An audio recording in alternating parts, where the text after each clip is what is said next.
years of corruption, 50 years of lies, 50 years of gradually putting Bahamians last in their own country. It's election season. They are at your doors. They are accessible. You have their phone numbers. You can call them and they will answer. They're offering you everything in the world. But what has that benefited you over the last 50 years? 50 years, and the FNM and PLP has not built one hospital. 50 years, and poor education. 50 years, and we're still talking about potholes. Don't fall for their tricks. Don't fall for their lies. After 50 years, it's time for change. That's why the coalition rose up, who've decided that after 50 years, we've had enough of this. It's time for a change. And remember, change ain't coming. Change is here.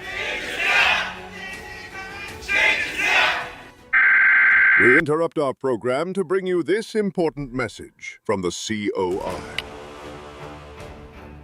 If you see a bunch of these people coming from a country that is dangerous right now, that has been blocked by the Turks and Caicos, who is experiencing a crime wave because of them, who is now blocked by America, if we as Bahamians see our flag carrier being used to bring these people in, and other carriers, it's not just Bahamas Air, every day they're coming in, that Bahamians shouldn't say nothing. Your evil, manipulative, wicked ways will not triumph over this nation.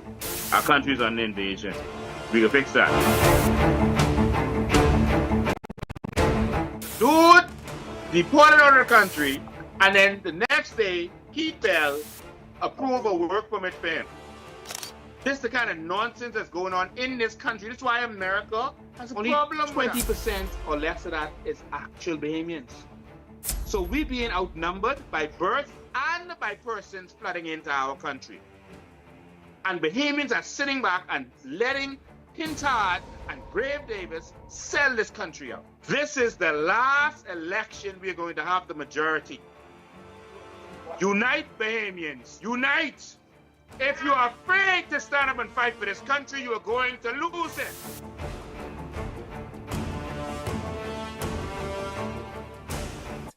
They coming for our land. They coming for our money. They coming for our nationality. They taking away our sovereignty. But now it seems like they want to take away our voices. Do not let them take away your voice. So Fred Mitchell can call us all the idiots he wants. We will push forward. See, the problem with you, Fred Mitchell, you ain't used to people standing up to you and putting you in your place. Meet the Coalition of Independence. Louis George, what you need to do, you need to go back to Haiti and you need to sit up and look at what hate is. You need to look at what real fear-mongering is. You see everything working out in their favor. They are taking all of our services and taking it in the shanty town to cater to them. We are saying there's almost on a daily basis, these are people getting citizenship with the aid of the government. And these kinds of actions are causing it hard for Bahamians. I'm back with Davis, Prime Minister, who pepper ici. Tenez ça Madoula. Votez, register. Who Brave Davis passé avec Brave Davis, now net. It's better under the PLP, and it's getting better. The Bahamas, you all know.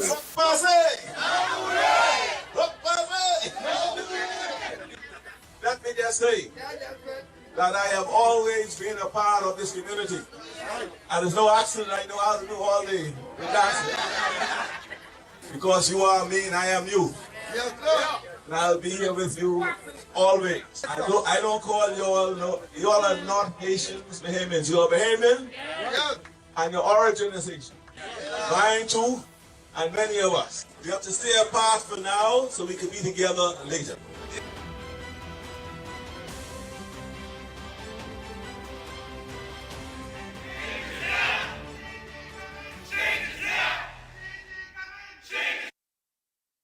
Good evening, everyone. Good evening, everyone. Good evening, everyone.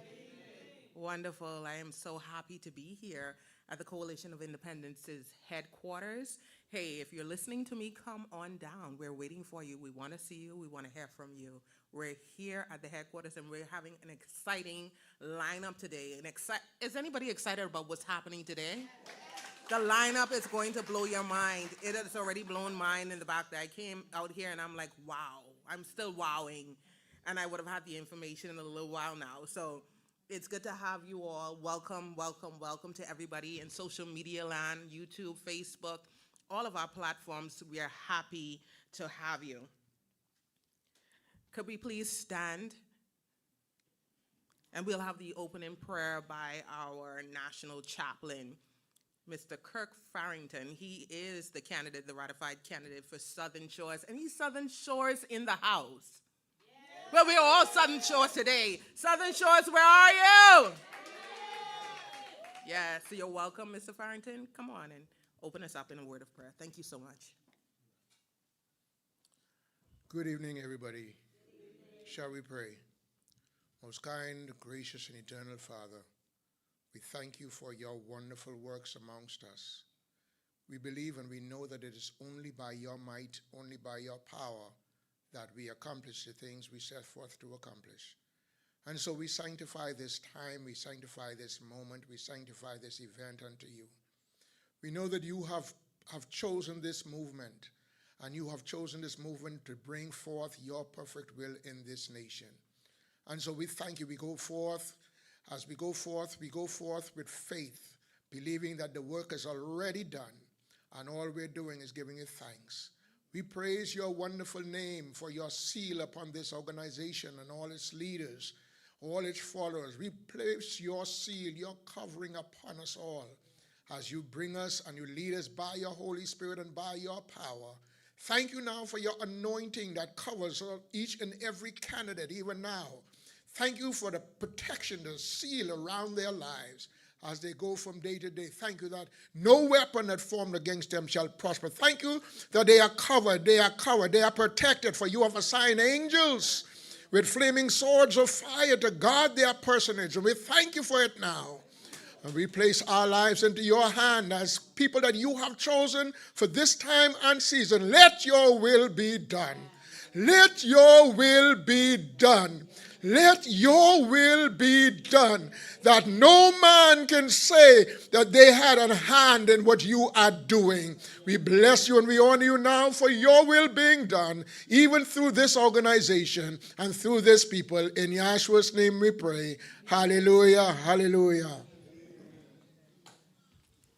Thank you, Apostle. Could you continue to stand for the national anthem of the Commonwealth of the Bahamas? March on, march on, Bahamaland.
March on, Bahamaland. March on, Bahamaland. Let's do the pledge. If you don't mind, let's do the pledge. We're going to put our right hand across our left breast, and we're going to repeat the pledge of the Commonwealth of the Bahamas. I pledge my allegiance to the flag and to the Commonwealth of the Bahamas, for which it stands, one people united in love and service. You may be seated.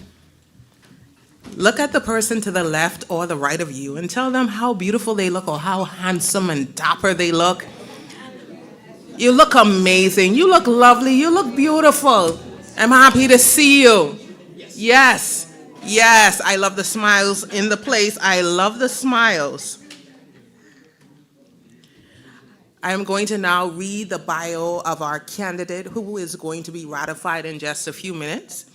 And we're just grateful to God because we are a fluid organization. Everybody that starts with us is not going to end with us, and we understand that. However, when God is at the forefront, we cannot and we will not fail. We will not fail. This evening, we proudly present a woman of strength, service, and proven leadership. A daughter of Eleuthera, she is an entrepreneur, community builder, and mentor who has dedicated her life to empowering others. She is a mother, a businesswoman, and a woman of deep faith whose work has touched lives across New Providence, Abaco, and Eleuthera. With decades of experience spanning hospitality, business management, event planning, agriculture, and youth development, she has not only built businesses, but built people. From founding entrepreneurial initiatives and farmers' cooperatives, to mentoring young leaders and serving in organizations like Toastmasters and community ministries, her impact is both wide and lasting. She is an award-winning professional, an advocate for community with growth, and champion for opportunity, especially for women, youth, and small businesses. Today, she stands not just as a candidate, but as a woman who has been ready, who has been working, uplifting communities, creating opportunities, and leading with purpose. And before she comes out, I'm going to call our national chairman, Ms. Charlotte Green, to add a little bit more onto this. Ms. Charlotte Green, are you here with us? We would love to have you up here at the podium as you give your charge and as you add to the introduction of this woman who has set herself forth for the Coalition of Independence. Thank you so much. Ms. Green? Oh, good evening, everyone. Good evening, change agents. Welcome to the Coalition of Independence headquarters. For most of you who do not know, my name is Charlotte Green, National Chairman for the Coalition of Independence, and the candidate for the greatest constituency in the Bahamas, Carmichael constituency. Ladies and gentlemen, the Coalition of Independence, the Council has spoken. And in my capacity as the National Chairman of the Coalition of Independence, I stand before you to officially introduce to you the ratified candidate of South and Central Eleuthera, none other than Miss Bekira Taylor.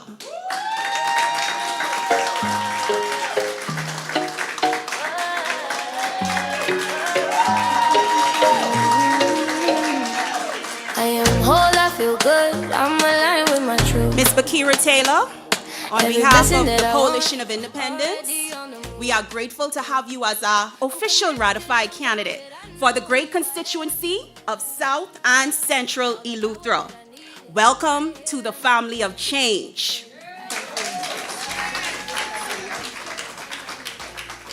A pleasant good afternoon, everyone. Are you ready? Yes. You sure you're ready? Are you ready? Talk like you're ready. Shout like you're ready if you're ready. Well, I'm glad to hear you're ready because we're about to embark on is something great and wonderful.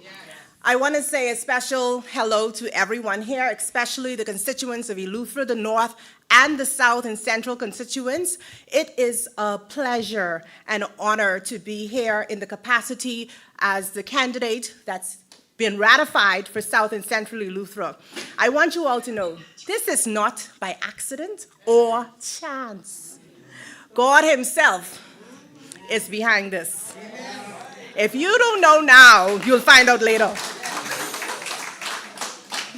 Like they would have said, I am the daughter of the soil of Eleuthera and deep, rich soil of Eleuthera.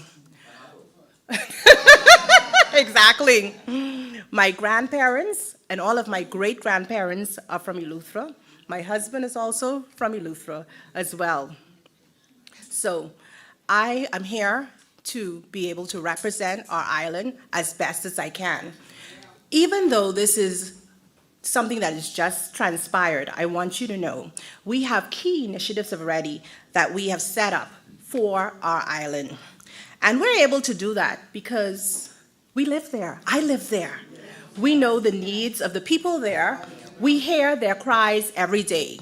And recently, within this past week, after I would have been told that I was a prospective candidate, I literally went on the ground all the way to Deep Creek, which is the southern end of the island, to talk to various constituents. And I was so saddened. And that sadness powered me up and gave me even more energy to be here in this capacity and to push more for change. When I could hear a 70-year-old woman tell me, Taylor, if they didn't send no one, I wasn't voting. I was just going to stay home.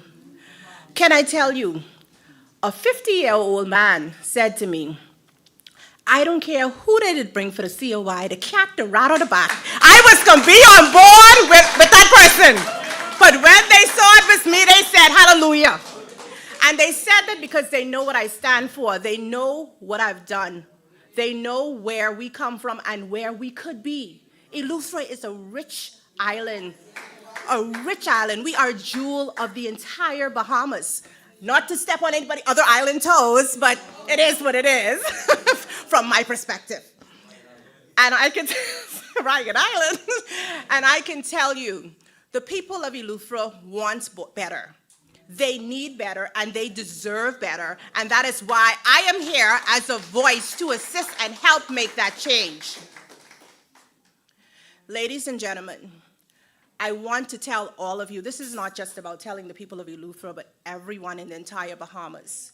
We have to come out of the mindset of worrying about a man. Because when they called me and when I was talking to a few people and they was like, you sure you want to be with this guy? I'm like, of course. I said, why wouldn't I want to be? I've seen their mission statement. I've seen their vision. I said, have you? Some of them couldn't answer because they were caught up on the man. I said to them, this is our country. If we want better, we have to stop talking behind closed doors about wanting better and wanting change. We have to step up as individuals, come out of that fear factor, because at the end of the day, if we are serving God, He will back us left, right, and center. We don't have to worry about victimization on any job. I didn't even know I was going to be here today and be in this capacity, but can I tell you, I left my 9-to-5 job a month ago. Wow. God said to me, get off that job. He said, you need to focus on farming, because I'm a farmer. He said, you need to focus on more community advocacy. Presently, I am the chairman of the Sustainability Cooperative for the entire Eleuthera. He said, you need to focus especially on the young and the old. And in that capacity, those are things that I have started doing already. And he said you need to be more intentional on those things because those are the things that matters. There's things that coming and we all need to tap into it, look and see what's going on, not just in the Bahamas, in the entire world. Tap into it. Tap into understanding what's going on. And when you do not just sit with the information, do something about it. And when you do something about it, share it with others. Because the truth be told, everyone is not financially stable to execute numerous things that they may see and want to do. So we have to continue to be our brother's keeper wherever and whenever we can. So I'm just want to be short and sweet and just stick to the point because I know we have a big agenda ahead. But again, I want to say I am happy to be in this capacity. I will serve the entire South and Central Eleuthera to the best of my ability. And everybody know, with Taylor, there's no failure. Thank you so much.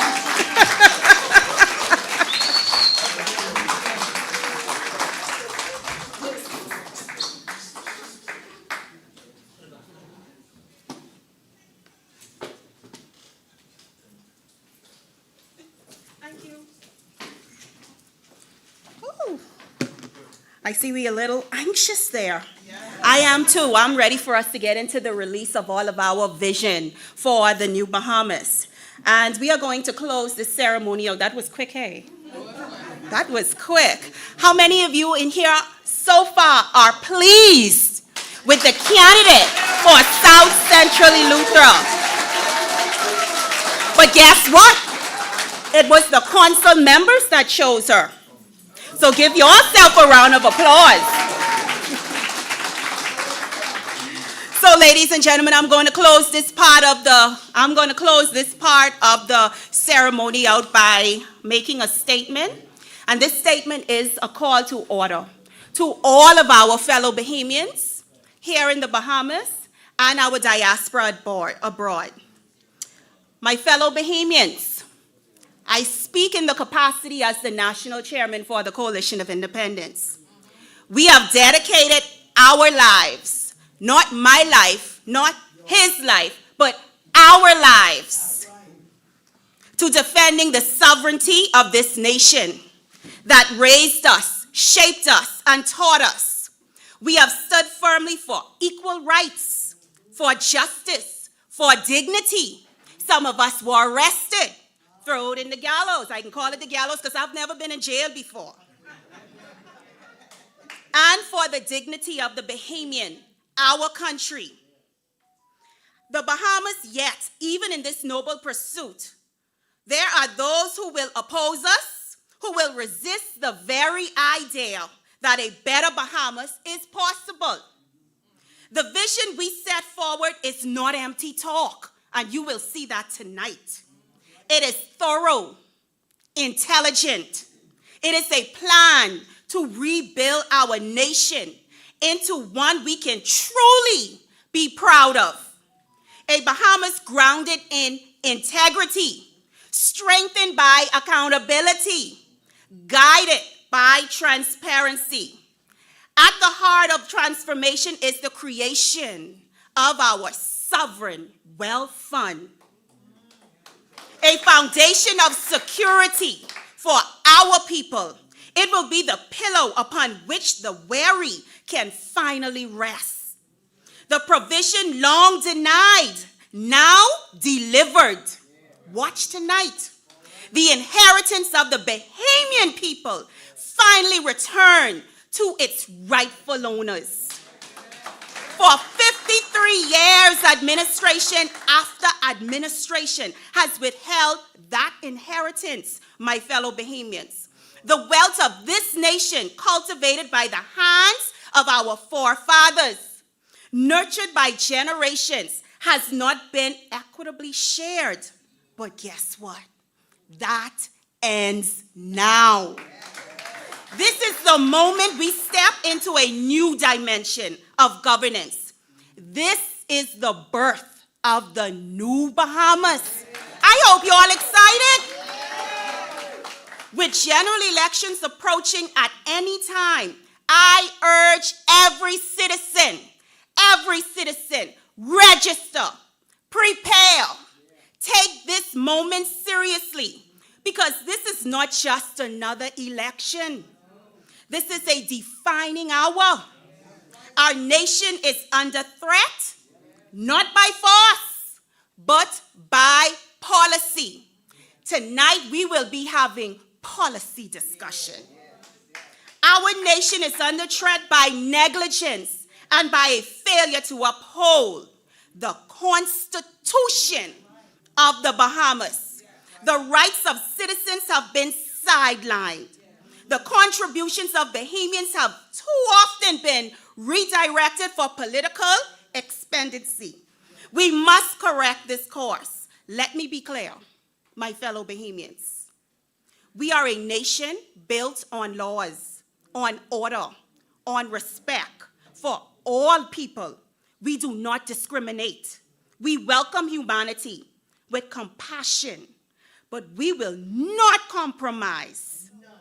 Hear me when I say this. The Coalition of Independence will not compromise the rights, security, and future of the Bahamian citizens.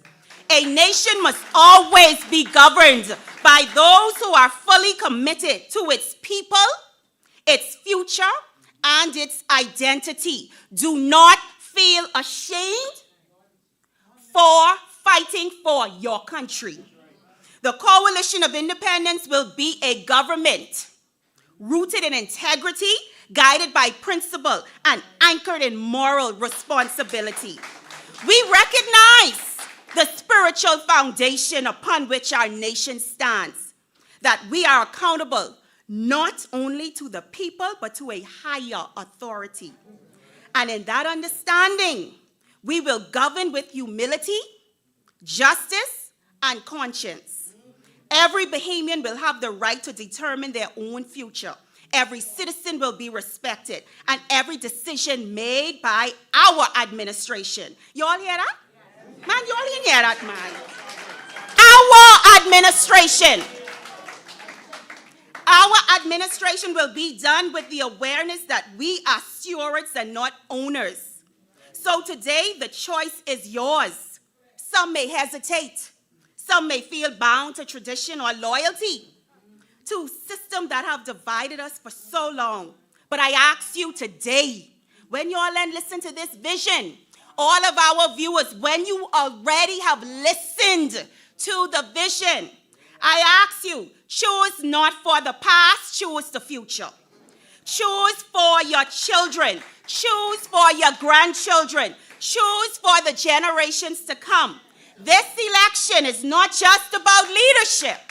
It is about their survival and the identity and the destiny of the Bahamian people. Vote wisely, my fellow Bahamians. Vote consciously. Vote with the full weight of your responsibility as a citizen of this great nation, because the Bahamas is indeed great. And when you leave that polling station, do so knowing that your choice reflects your hope for a better life, for your family, and for the future of the Bahamas.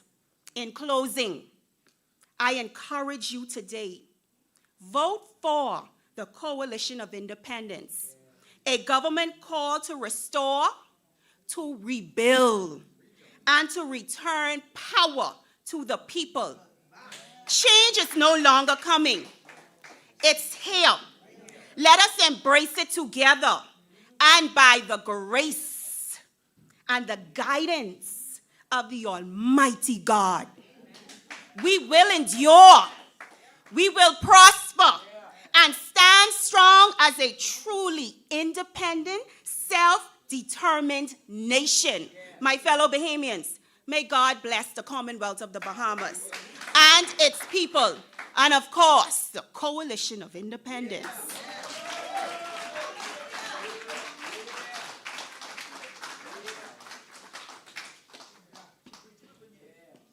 All right, we have several preachers in here. We're going to pass the offering pan, and you can give your tithes and offerings and your special gifts. Praise the Lord, everybody.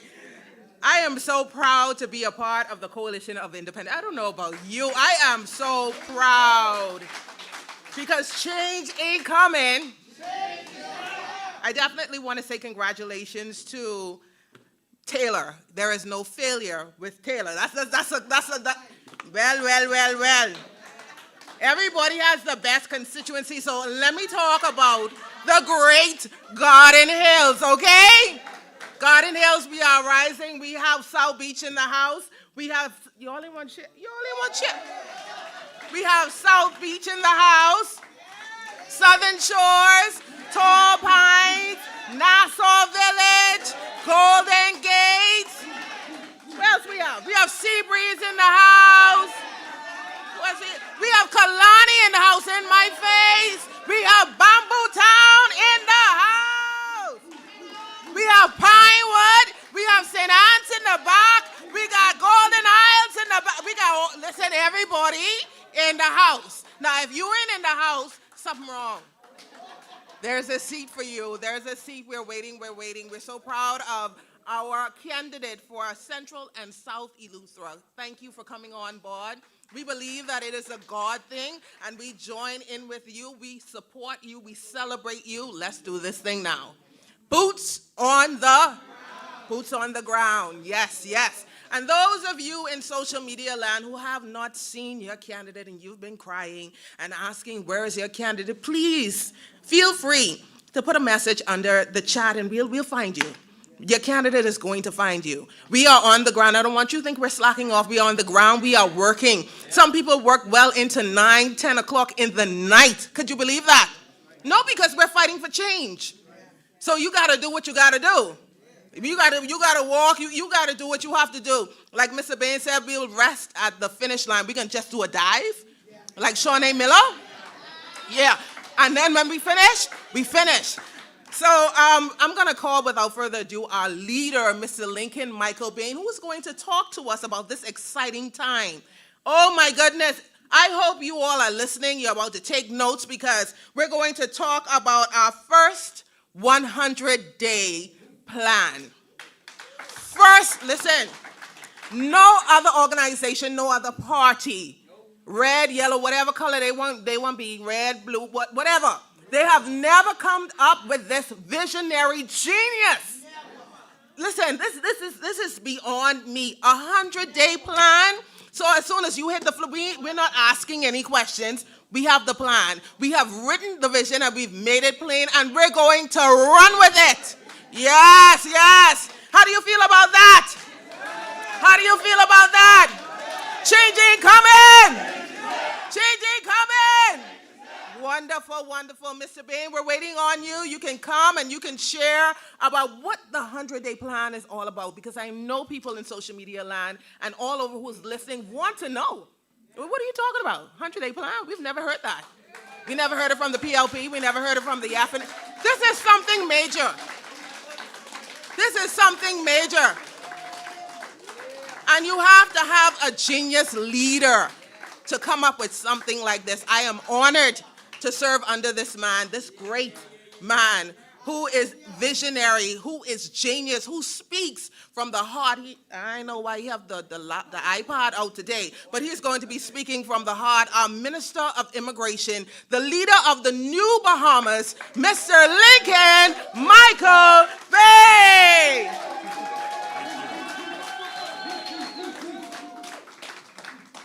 Thank you. You may be seated.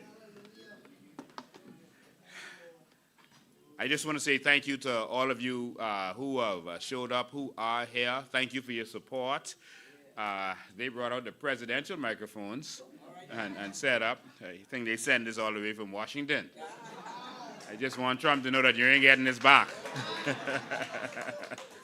No, it is ours. I want to thank you for being here.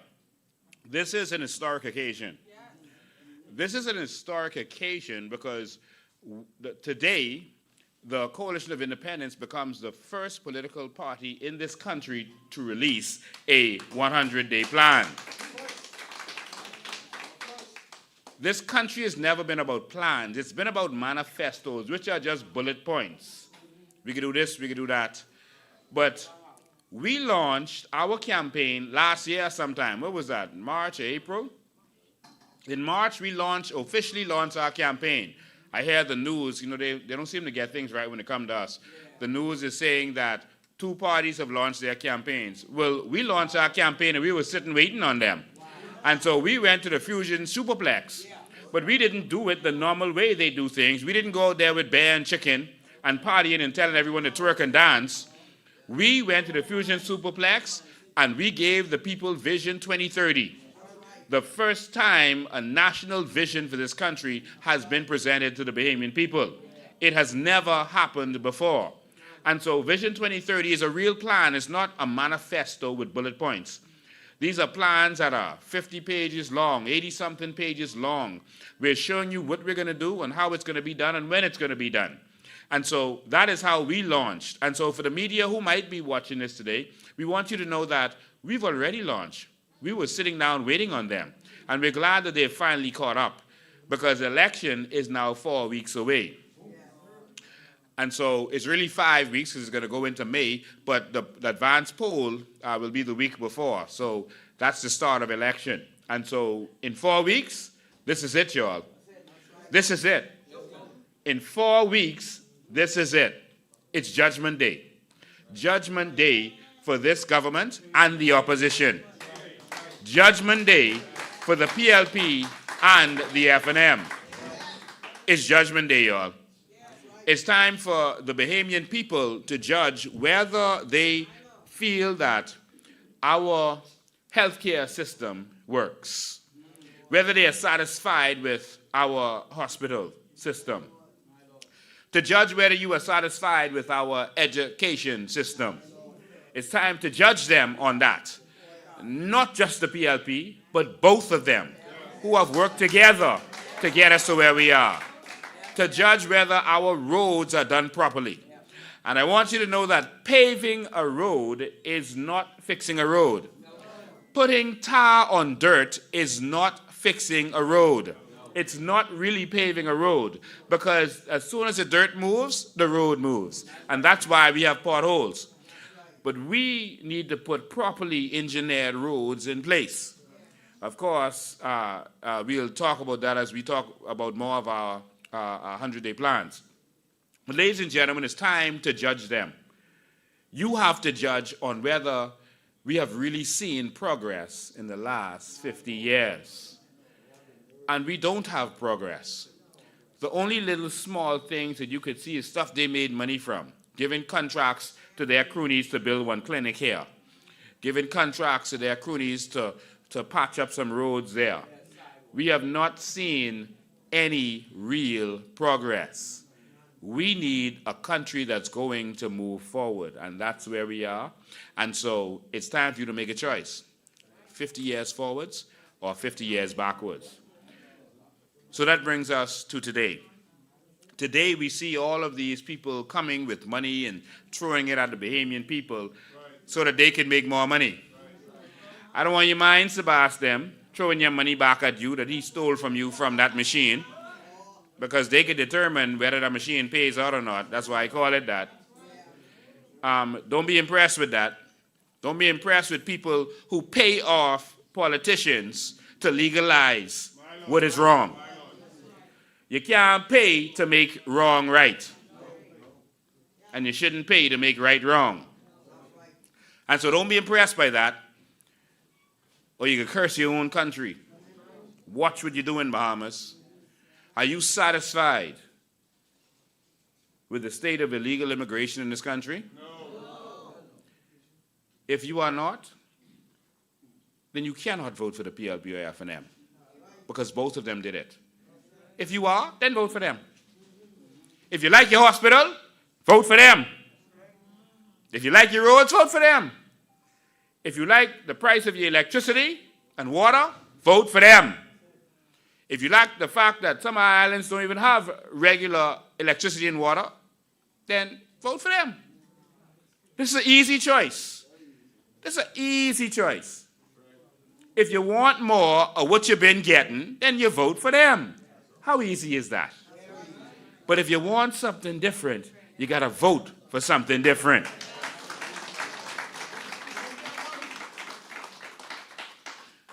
And so, ladies and gentlemen, these people are throwing money. They're having their own show over there. That's that.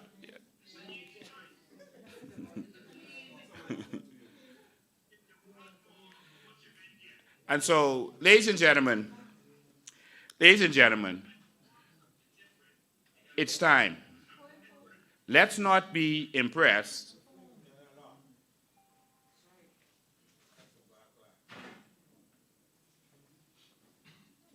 Let's not be impressed. Sorry for the technical difficulty. Let's not be impressed by these people coming and throwing around money or trying to impress you with who they are.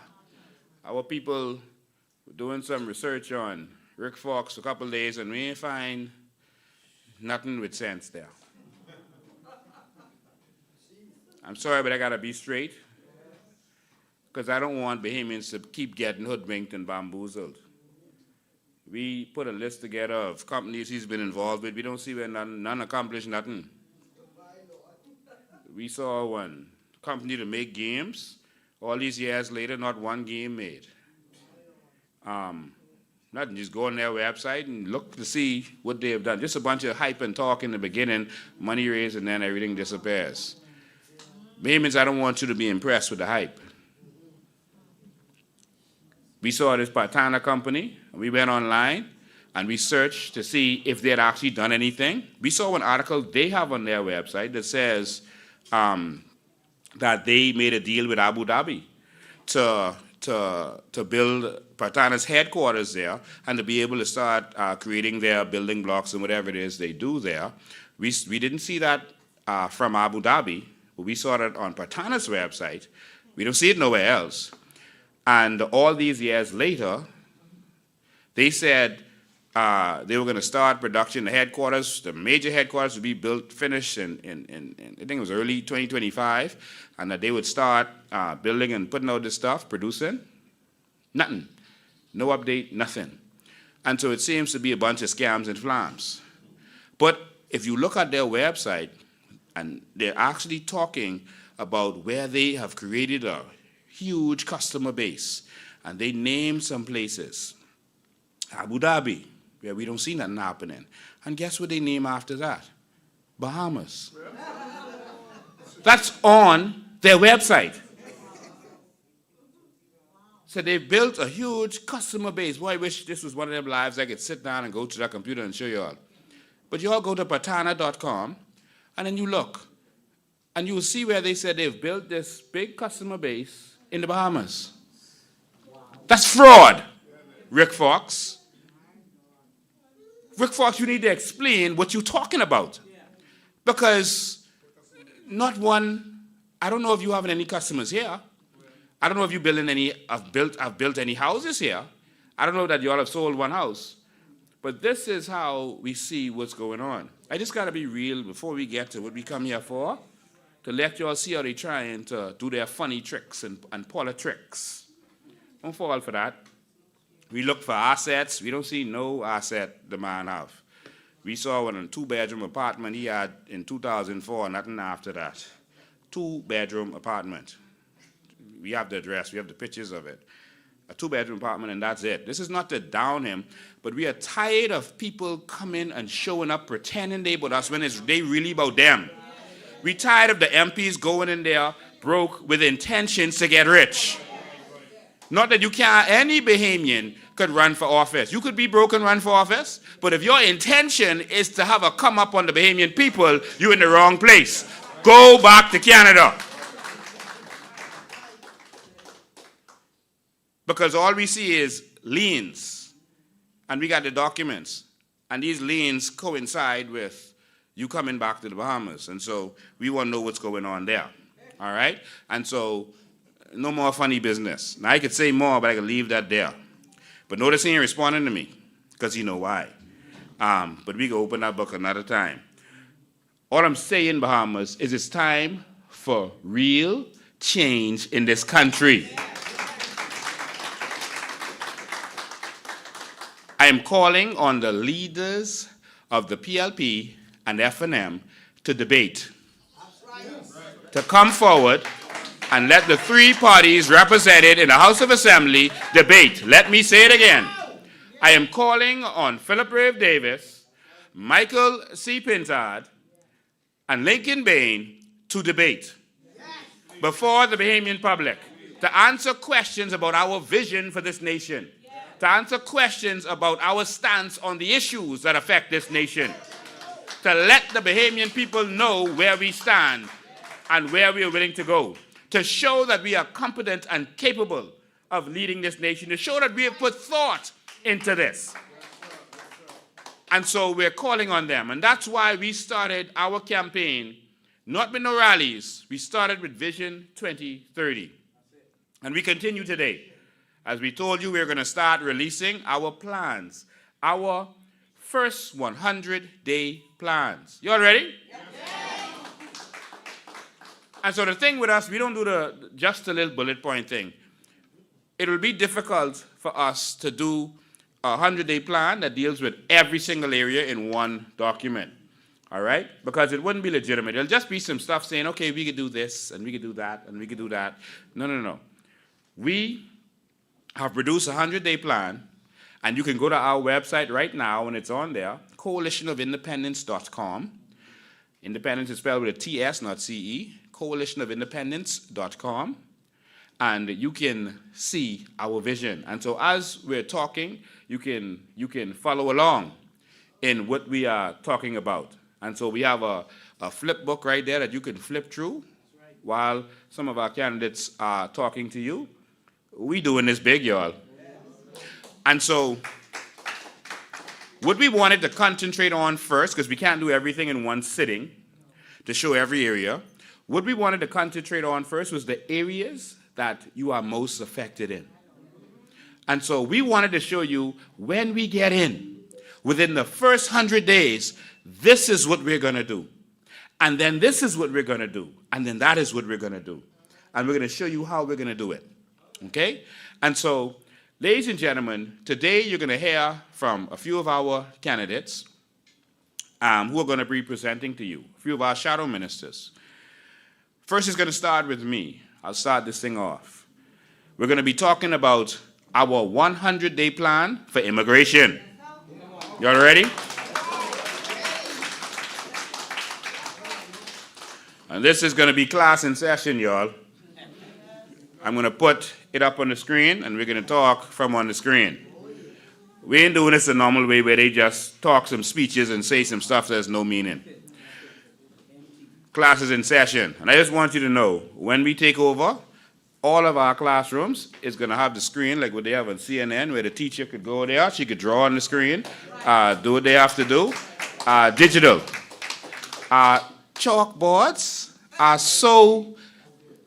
They used to use them in Timbuktu. They used to use them in ancient Greece.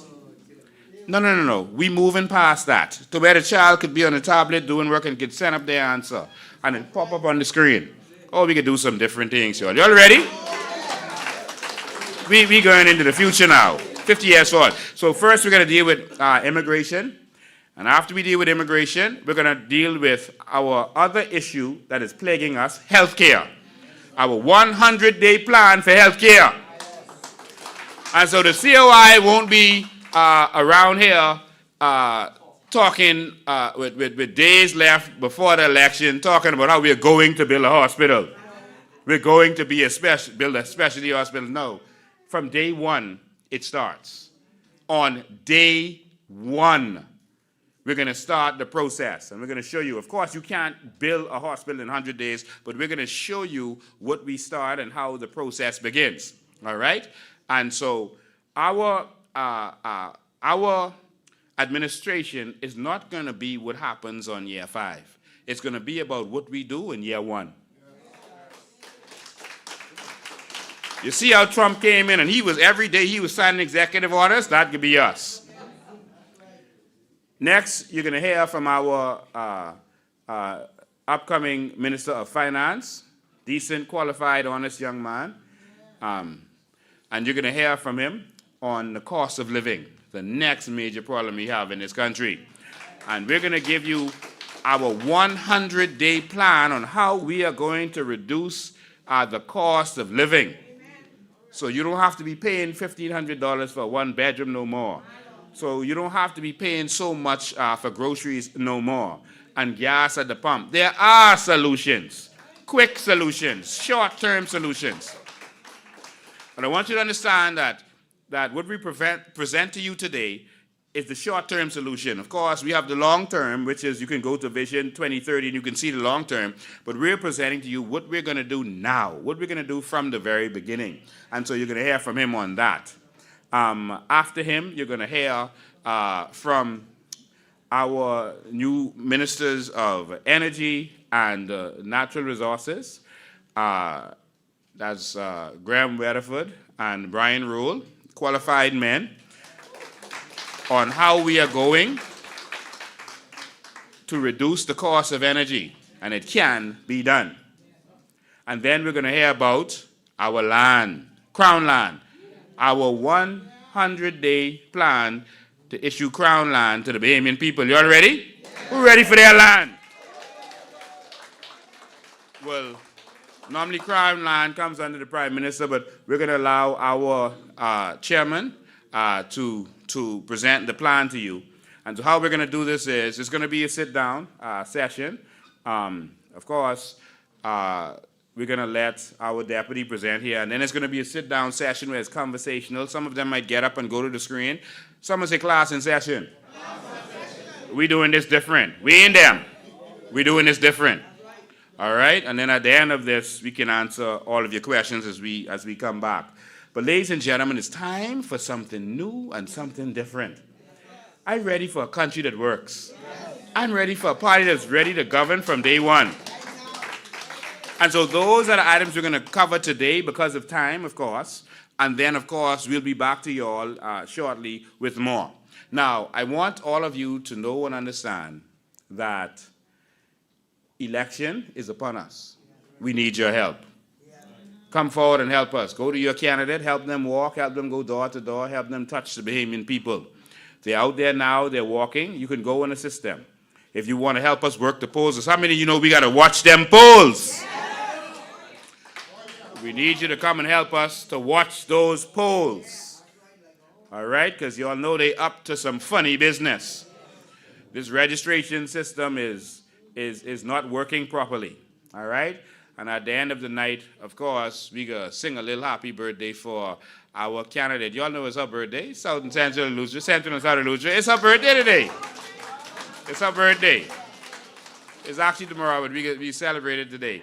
But it's her birthday, and she got a great birthday present. And so she could cut some cake. Oh, y'all can see it there. Okay, yeah, y'all ahead of me. They got some big fancy cake going on there. All right?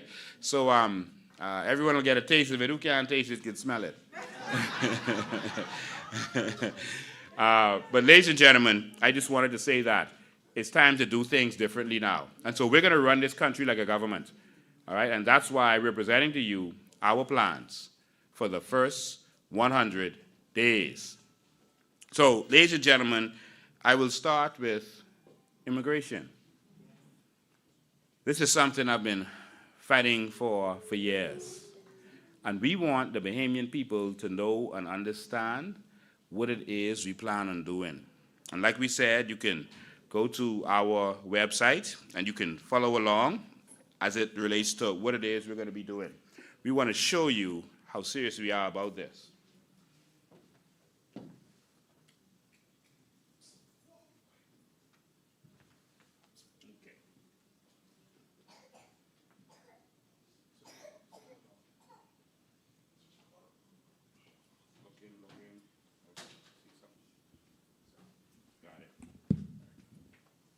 All right, so you can get our plan up on the screen. Ladies and gentlemen, on day one, when we get to office, we're going to be addressing the immigration crisis in this country. There are some people who might not think that this is a crisis, but immigration affects every single area of our society right now. Illegal immigration particularly. It's affecting our hospital and our hospital care because we are running out of beds and pillows and blankets. They are telling our Bahamian people to bring beds and pillows and blankets from home. They run out of medicine. We don't have rooms in our classrooms. In our classrooms. Guns and drugs are being brought here through illegal immigration. They're not just smuggling people. They're smuggling guns and drugs. And so it's affecting every area of our society. If you're going to increase the population, you have to increase your infrastructure and your services. They didn't do that. They just made money, taking money from these people. And so when we get in, we have some things we're going to do right away. Let's put it up on the screen for them to see. And so we're going to do some things from day one right away. So right away, we're going to take command. The first thing we're going to do is we're going to assign our minister of responsible for this area. And what we're doing is we're fusing together the Ministry of National Security and Immigration. What this is going to do is it is going to put all of our uniform branches under one umbrella so that we can be more effective that there can be cross operations and information passing across, and we can have one system that all of our law enforcement officers have access to. So that when the police pull you over and he sees some possible illegal immigrants in the car, he don't have to call immigration. He can see it right there in the system. So the first thing we're going to do is we're going to take command on day one, not merge national security and immigration, and we are going to declare a national emergency on immigration. Trump might have heard me with my plans, but he did the same thing at the borders. He declared a national emergency. That has certain ramifications when you declare a national emergency. I won't explain it now, because I don't want those people to know what we're doing and what we're coming with, but we are going to declare a national emergency as it relates to illegal immigration in this country, because it has become a crisis. And by doing that, we're going to be able to put some things in place and do some things. I'm going to leave that right there. Immediately, we're going to suspend work permits and visas for all Haitian immigrants.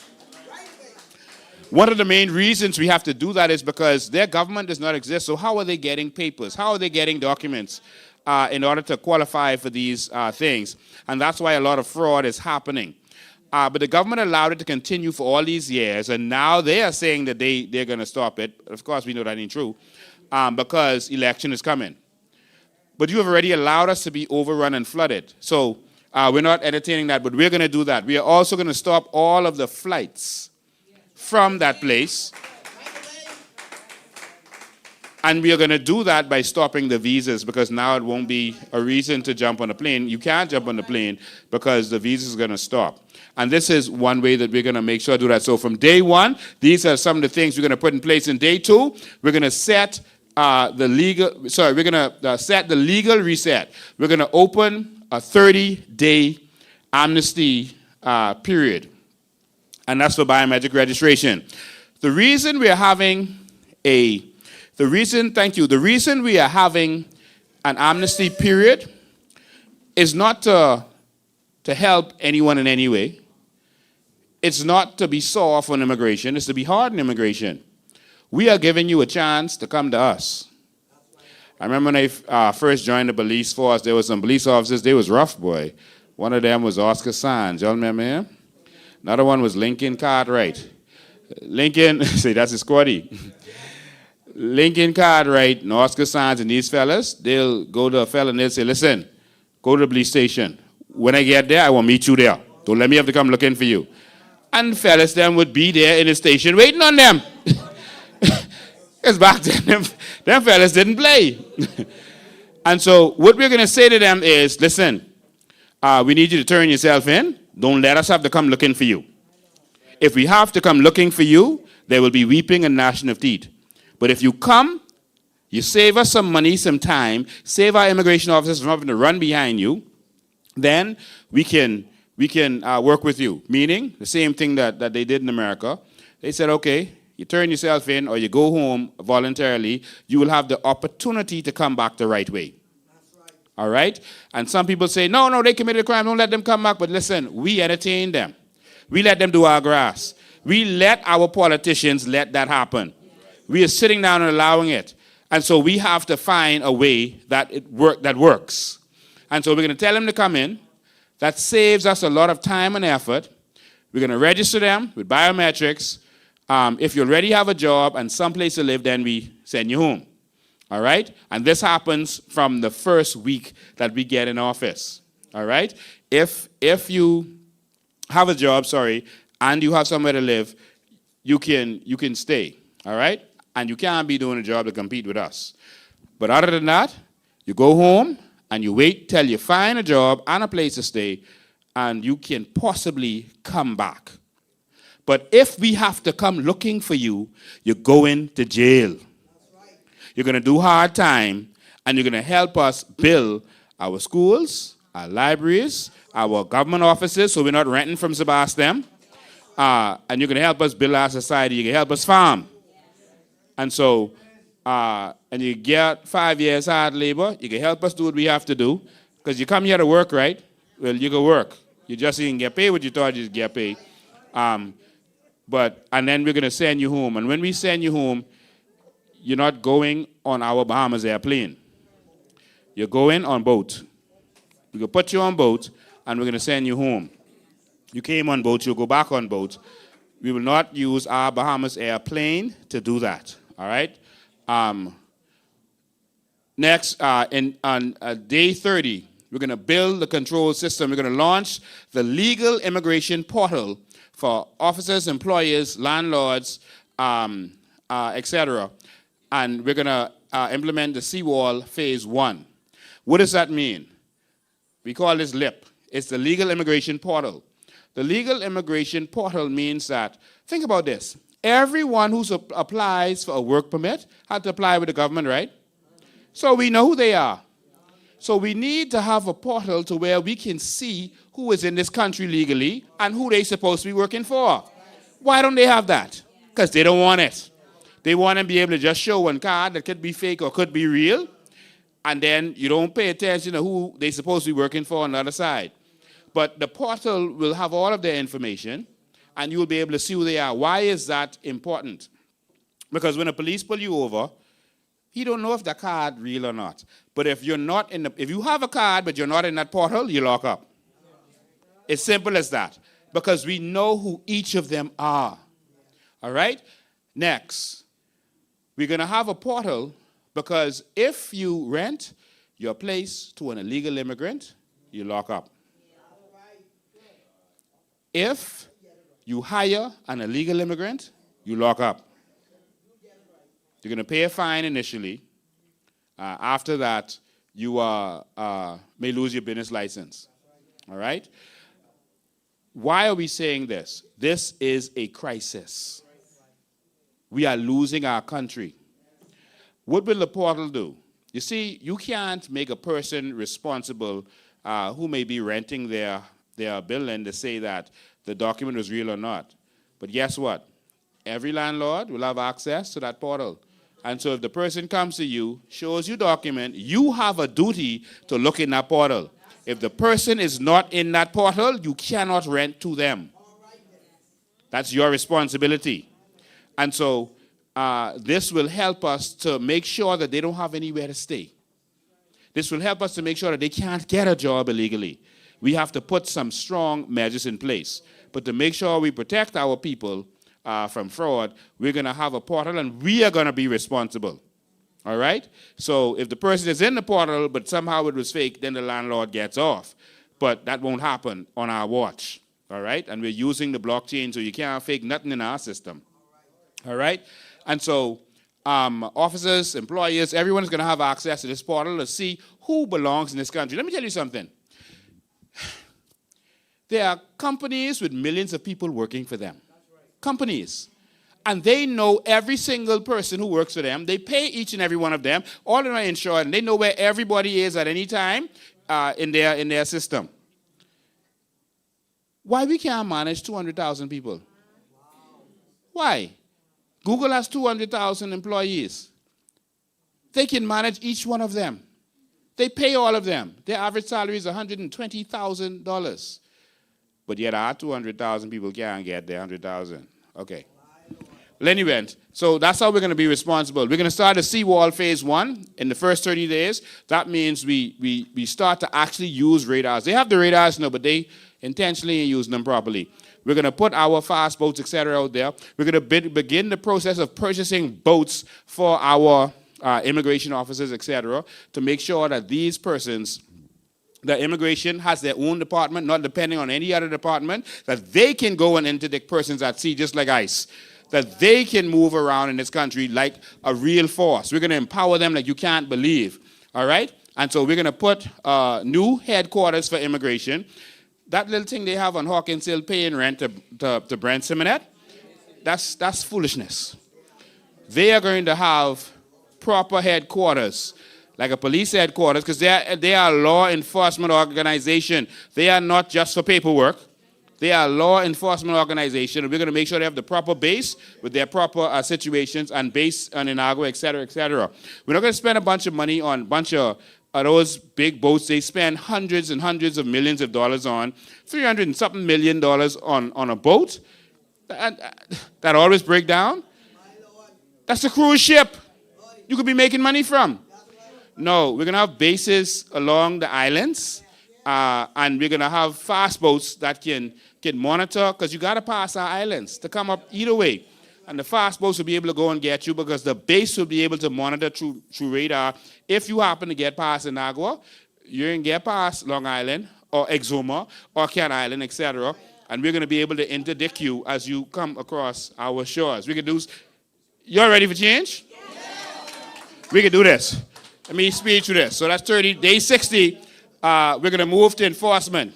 So we're going to close the amnesty and launch targeted operations and begin shantytown closures. Start repatriating by boat and start lawful worker housing. So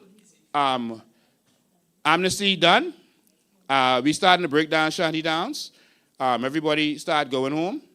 And we are going to send you by boat, not by plane. And we're going to start lawful worker housing that's going to be paid for by the employer. And so we're going to build housing, just like when they started to build sandals in Exuma. When Bahamians went over there to work, they had housing for you, not no shanty town. They didn't say go live in the bush. They had to build housing.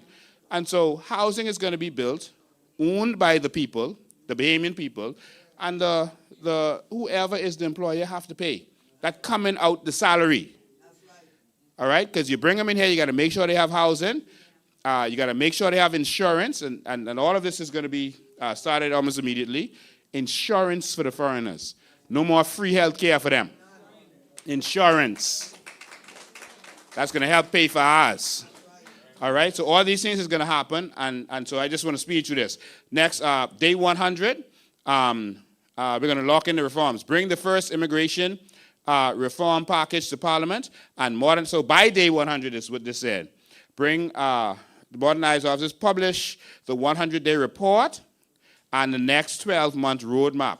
So by then, we're going to do a report so that you know everything. You know how much people was arrested, how much people was digitized and put in the system. You're going to know where we are in everything. Full, proper reports like we're doing now, easy to understand, so you know where we are. We can know every individual who is in this country. Everyone. And so we can do that, all right? And so by the end of this period, you should see that the border is under pressure from us, that no one is getting past our borders anymore because there's no corruption. The portal will be live across all agencies, and this is a really powerful portal I can't go into now, but when we come back with the 100-day plan for crime, you all will see the full thing, all right? Illegal hiring and housing will be eradicated. That will be the end of it. Repatriation by sea will be underway, and there'll be a headquarters in Inagua mobilized. And so this is a summary of what is going to happen in the first 100 days. You can see the full details of it on our website, and there's a flip book there that you can just flip through, and you can let us know what you think. But ladies and gentlemen, what you think about the first 100 days for immigration in this country? Why is it so hard for the PLP and FNM to do this, to be accountable to you, to let you know actually what's going on? Why? They don't want to. They want there to be chaos. But ladies and gentlemen, I want to thank you for listening to me. I have to let some of our other candidates get up here and talk about the rest of our 100-day plan for our immediate situations. I'm going to turn it back over to our host, the next member of Parliament for Garden Hills, who I know is not trying to come up off the Bahamian people like Rick Fox is. So I want to thank you, God bless you, and I'll be back afterwards.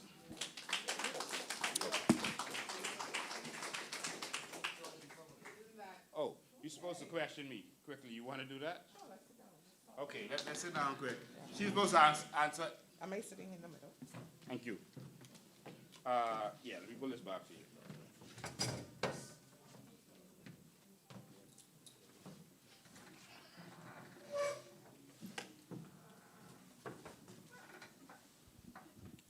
So, on our immigration plan.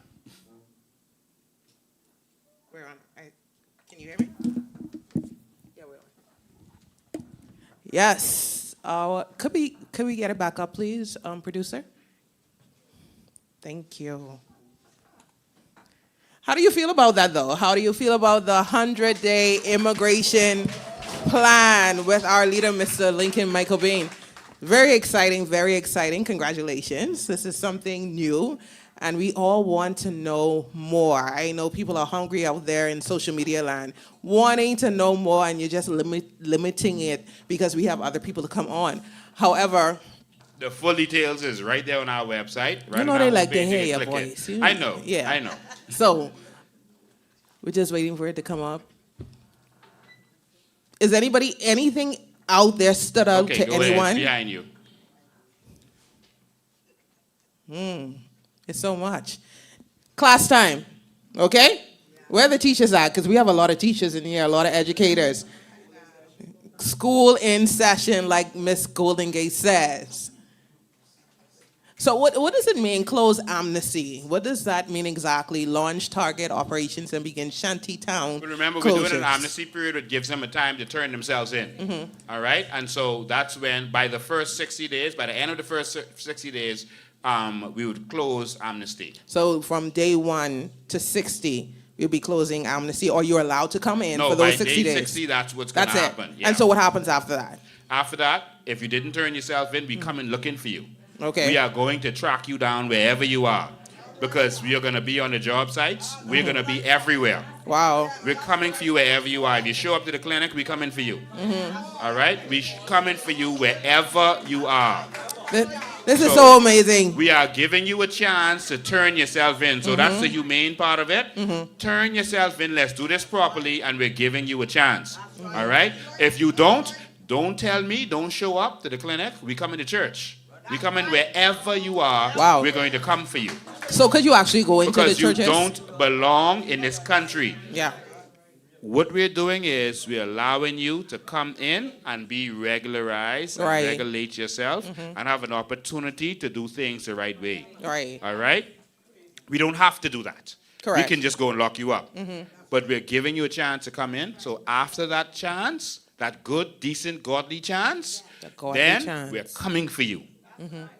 So what documentation is required? You know, people always say, oh, I have my papers, I have my documents. What documentation is required for someone to be here A lot in the of people Bahamas bought legally? fake papers under this administration. So I want to know what we're going to do about that. Yeah, that's going to be audited. Okay. And you cannot have fake papers and be in this country. All right? We're going to audit that, and we have to show. We saw, when we were exposing immigration in this country, we saw where a person said that the Minister of Immigration made them do this or made them do that. Even though they knew it wasn't legal, they did it. And so everything is documented. So where we see Keith Bell made someone, we had a person that was deported because he was here illegally. Keith Bell gave the man, told them to give the man his work permit after he was deported. And so, like, for example, those kinds of cases, in problems. Well, Keith Bell could be in trouble too, but those persons would definitely be in problems. Persons who got their work permits legitimately, there's no problem. We want things to happen the right way. We want people to come and work for us. Many of us have Filipinos working for us, and some of us even have Haitians or Jamaicans working for us. If you did things the right way, you have nothing to fear. But it's those people who paid under the table illegally, those are the ones who are going to have something to fear. Okay. So you mean to tell me you will not be giving away documents like passports to funerals or weddings or anything? That will not happen. It will not. That will not happen. Emphatically. No, that will not happen. Okay, perfect. And also, I think a lot of people want to know, and been talking about it in social media. By the way, we're changing the passport too. That part. So what color it gonna be? Aquamarine, black? I shouldn't decide that, but I think it should be black. Okay, all right. I like that. I like that for us. A lot of Bahamians are concerned about the immigration situation now. And they're asking, okay, elections are coming in a few weeks like you would have mentioned. What are we doing with those people who have these documents and we know they're not valid, they're not real? All I can say to you is stay tuned. Stay tuned. We'll definitely not let them know what's happening ahead of time. You can't give them a heads up. Yeah. Okay.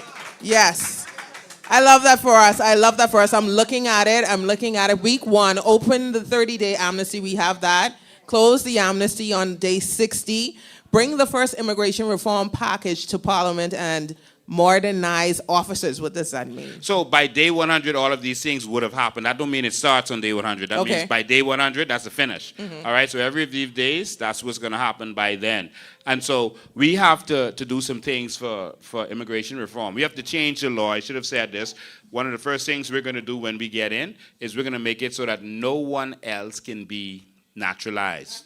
If you're not a Bahamian at birth, you will never be a Bahamian citizen. Now, there's a little caveat that there are some women, because of how the law was, their children had to apply because, they say, well, if you was a female, you wasn't married, or you was married, because you're a Bahamian, we don't want them to get clogged in that, so we're going to make sure that they are regularized. But we're talking about moving forward, and it doesn't matter if you're male or female, but moving forward, we're going to make sure that no one is going to be naturalized in this country. That is going to stop. And it has to happen because all of our neighbors have millions of people. Yes. We will be outnumbered if we keep allowing this to happen. All right? And we're going to put this to the Constitution. First, we're just going to do this through the Naturalization Act. That's the last time we could use that. But eventually, we're going to have to go to referendum to codify this in the Constitution so that future politicians cannot change the law without coming to you. But only those born a Bahamian, meaning to a Bahamian parent, will be allowed to be Bahamian in this country. Perfect, wonderful. And this has nothing to do with immigration, but I want to know, and I believe the Bahamian people would love to know, would we have a set time for elections every 5 years? Because this guessing and ringing the bell, when you feel like it and you and Jesus know and whoever else, I want to know for the Bahamian people, are we going to put something in place for that? Yes, I mean, we have to run this country like a business. You should know when certain things are going to happen. Why should that be up in the air? People don't know whether they can travel or not, whether they should do this doctor's appointment or go to the States to fix their teeth right now. They don't know about students traveling, etc. Parties should be able to plan. All right, it's a fair process. Just like in court, they will tell you what the court date is. Right. The other side don't say, okay, when I say the court date is, you just better be ready. And you have to present all of your information, all your documentation, so there's no surprises. That's how it should be. It should be civilized. And so we're going to make sure that happens, and that's a guarantee. Now, what they've done over the years is those two people who think that only them could run this country, Perry and Ingram, they decided to always have it in May. All right? Ingram said that publicly. Him and Perry agreed to always have it in May. That's why you always had a May election. Minnis couldn't make it back to May. He had to call an early election. So he broke that. But Brave Davis, of course, he's their law partner, Ingram, Chrissy Davis, and co. So he is calling it in May again. All right? And so they just going along with the same process that they agreed to. I want y'all to know that the FDM and PLP running this country like this theirs. Yep. Don't let them trick you.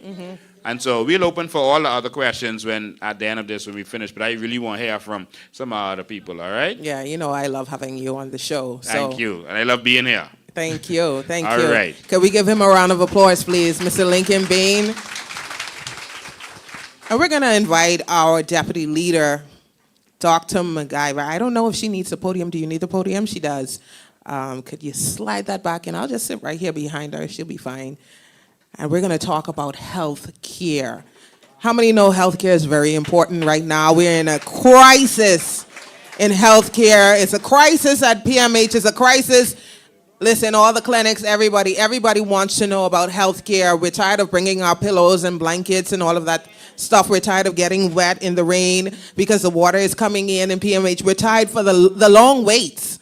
The long waits, no medication, no dialysis, all of these things that are going on. Dr. MacGyver, could you please come and talk to that? Give her a round of applause, please. Thank you so much. Thank you so much. Thank you so much.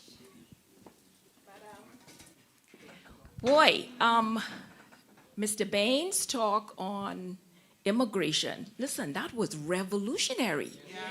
This is what we're talking about. This is the vision that the country needs. Listen here. Well, it ain't long now.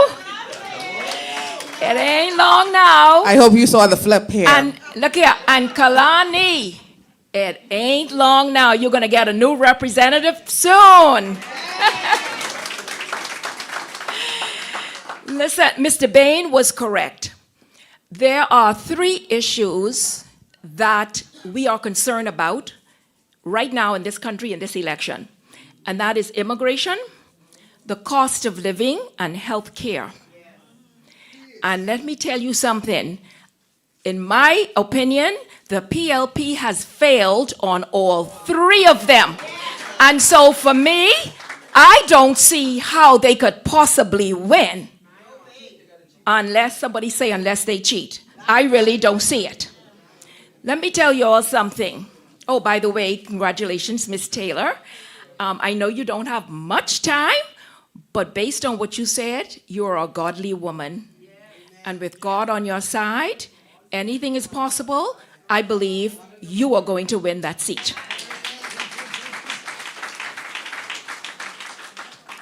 Now, we are in a health crisis. All of you agree with that? Everybody has already said that. Listen, your Grammy, your cousin, your auntie, everybody, your co-worker, your friends, everybody has been telling stories. We hear it all the time. Even physicians are coming out and saying this is the worst it's been for about 22 to 30 years. I mean, how much worse can it get? This is the end of the PLP's reign. Look how they're leaving, man. I wonder if they feel proud about that. To know they leaving, I wouldn't use the word in disgrace. I wouldn't say that. Listen, the Bahamian people have lost trust in our health institution. The COI must and will restore that trust in our healthcare system. And most governments, when they win, they have a honeymoon period. The PLP had about a year to a year and a half for their honeymoon. I remember, watching them, and our prime minister did not make one decisive decision until about a year and a half into his reign. How ridiculous can you get? But we're not even gonna have a honeymoon period, right, Mr. Bain? Because we are starting on day 1. So candidates, no honeymoon. But you know what? By not having a honeymoon, it will bode well for the Bahamian people. And you know what they say, when the righteous rule, the people are gonna rejoice. And when the wicked rule, they groan. And we know our people are groaning, right? Listen, we are going to have to address some of the more challenging situations in our first 100 days in office. I wrote down a number of things that we're going to have to address. Medication shortages, blood shortages, overcrowded wards, weak emergency responses, and y'all know about that. I am tired of people sitting in A&E for 24 hours or 36 hours. And some people told me they're sitting in a chair. How could you sit in a chair for 36 hours and you sick? I don't understand it. I really don't understand it. We have broken equipment, and not to mention exhausted staff. Listen, we have to rescue and stabilize this system in the first 10 days. Now, let me tell you all how I'm going to break this down into 3 portions. 1 to 10 days, 11 to 30 days, and then 31 to 60 days. Okay? And then 30, and then 61 to 100 days. Sorry, 4 sections. I look at this country, the healthcare system, as needing intensive care unit treatment. So I'm going to approach it from that angle, that our country is an ICU.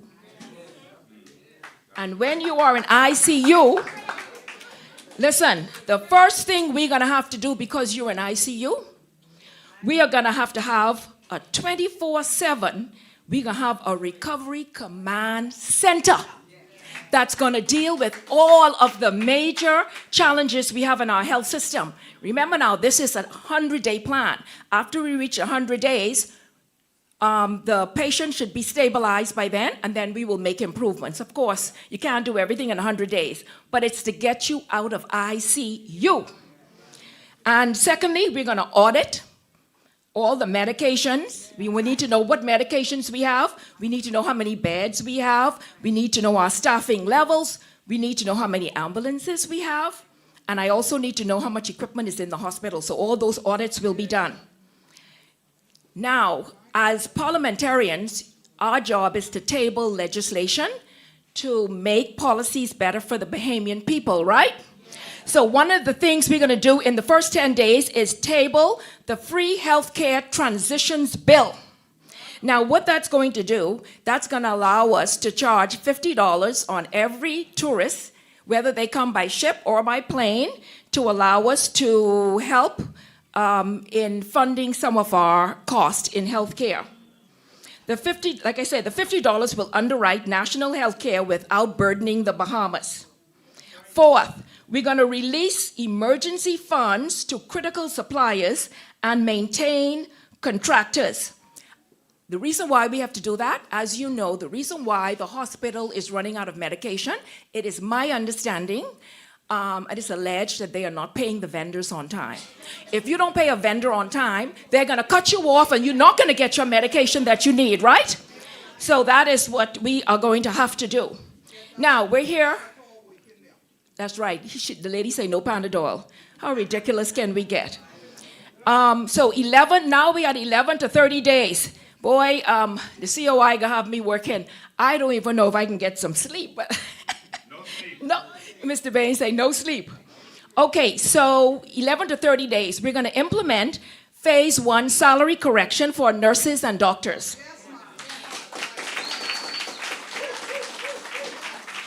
Now, the salaries will be increased incrementally. It wouldn't be increased right up to what they get in the US, but we will start on 10th day and we'll really evaluate and start increasing their salaries. Also, too, we have said before that nurses, we have to retain our nurses, man. The hospital cannot work without nurses. And so, therefore, we've decided we are going to give them a $10,000 bonus every 3 years, should they stay with us.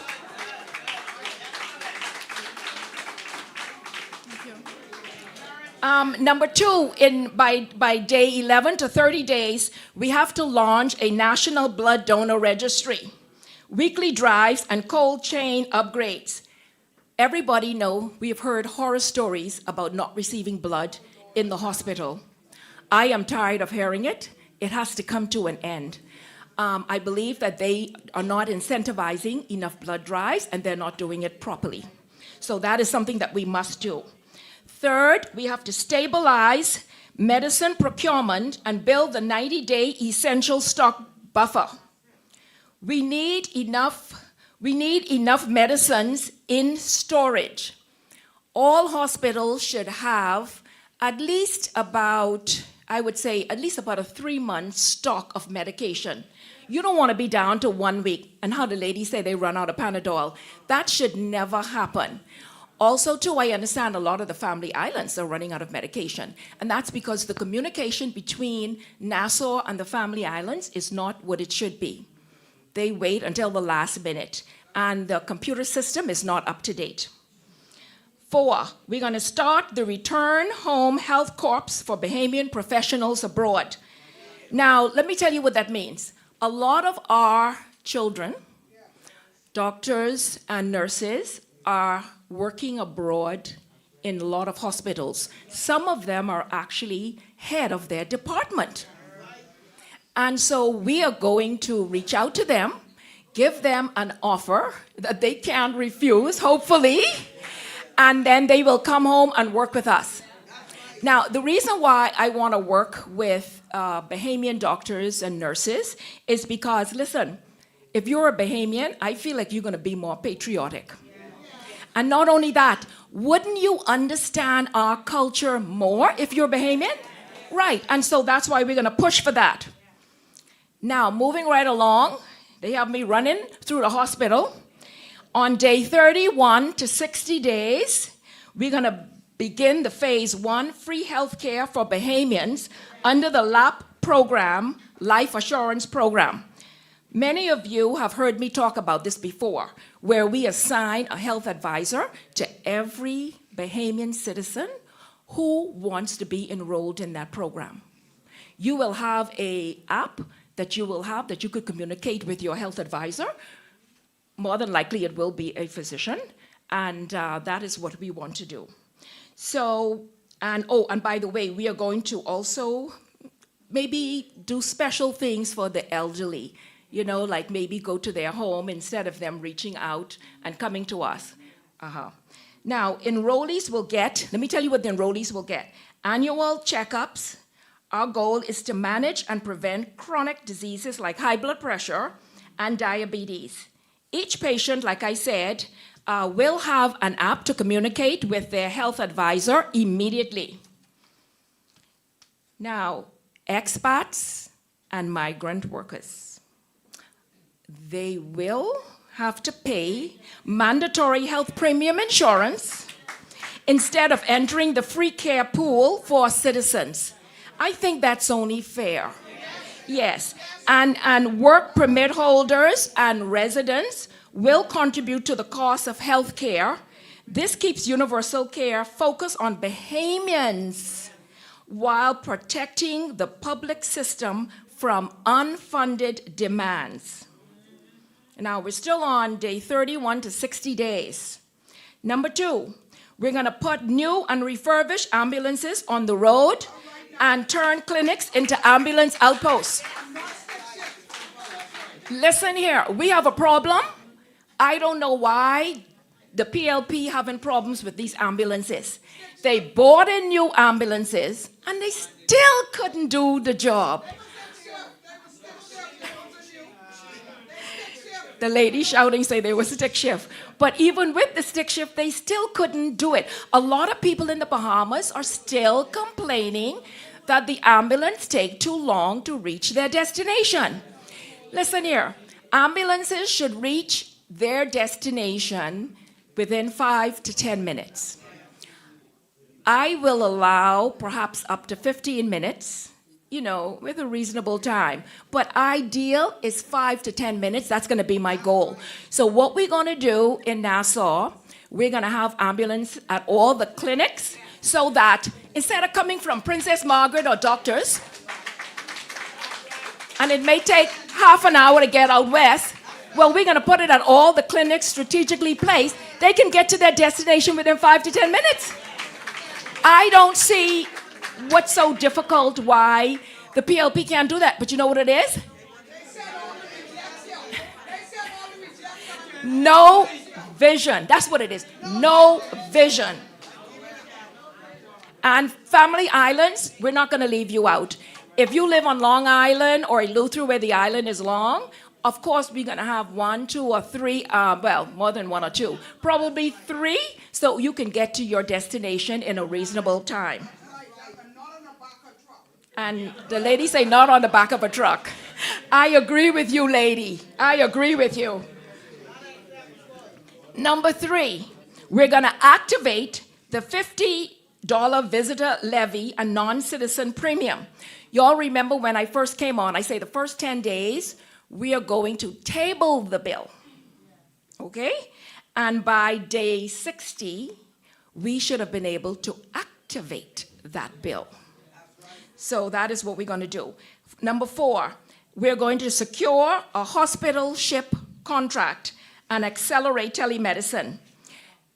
In other words, y'all have seen floating ships that are hospitals, right? You heard about the Mercy, right?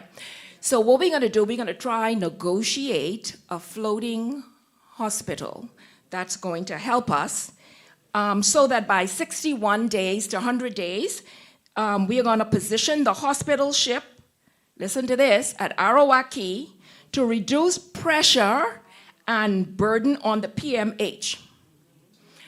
Everybody listening to the sound of my voice knows that a lot of people need cataract surgery right now, and they cannot get it. They're calling me all the time. There are lots of delayed surgeries, elective surgeries that are not being performed because they don't have the beds or whatever. I know some urology patients who have stents. These are men who have stents placed, and they have not been removed for years. These men are bleeding every day. They cannot even, yes, and it's a possibility they could die. And they're bleeding every day, and they're in terrible pain every single day. One gentleman almost needs a wheelchair now. That's how bad it is. Our people are suffering. We have to stop this suffering. Y'all agree? Okay. No vision is right. Okay, and then we're going to mobilize Abaco and Exuma Clinic. We're going to upgrade it to like a hospital. Clinics are basically where you come in, you get service, and you leave. On the family islands, we do need somewhere where they can stay overnight in case of an emergency. And so some of the family islands, we will be able to upgrade it into mini hospitals. Number 3, I'm going through this as fast as I can. Number 3, we're going to order or contract MRI, mammogram, dialysis machines, blood bank, and lab upgrades. Listen, subcontracting out to other private firms is not fair on the Bahamian people. I have had many people come to me and say, Doctor, I need an MRI. And you know what they do? They send you to a private place, but you got to pay $700, $800. Some people cannot afford an MRI. And because of that, imagine, they can't even diagnose you properly. And that's the first stage of treating somebody. That breaks my heart when I hear things like that. So one of the things we're going to do is definitely audit those machines and order them. So by day 61 to 100, man, we have all of their machines in there. Listen, and last, with the 61 to 100 days, listen to this. We're gonna, by that time, we would have secured the site, finance, design, build process, and groundbreaking for the new Southwest, New Providence Health City. Yay! So we will know where the new health city will be. Amen? Remember now, as I get near the end, remember now, this is only our emerging plan. At the end of the 100 days, the country healthcare system should be out of the ICU and stabilized. We will continue with equipment upgrades, prevention, mental health screening, counseling access, and pop-up clinics. We need healthier schools and agriculture partnerships that make Bahamian food easier to access. Remember now, we have to eat well in order to be healthier. As I close, I want to say, this is not a promise of miracles in 100 days. It is a promise of disciplined action.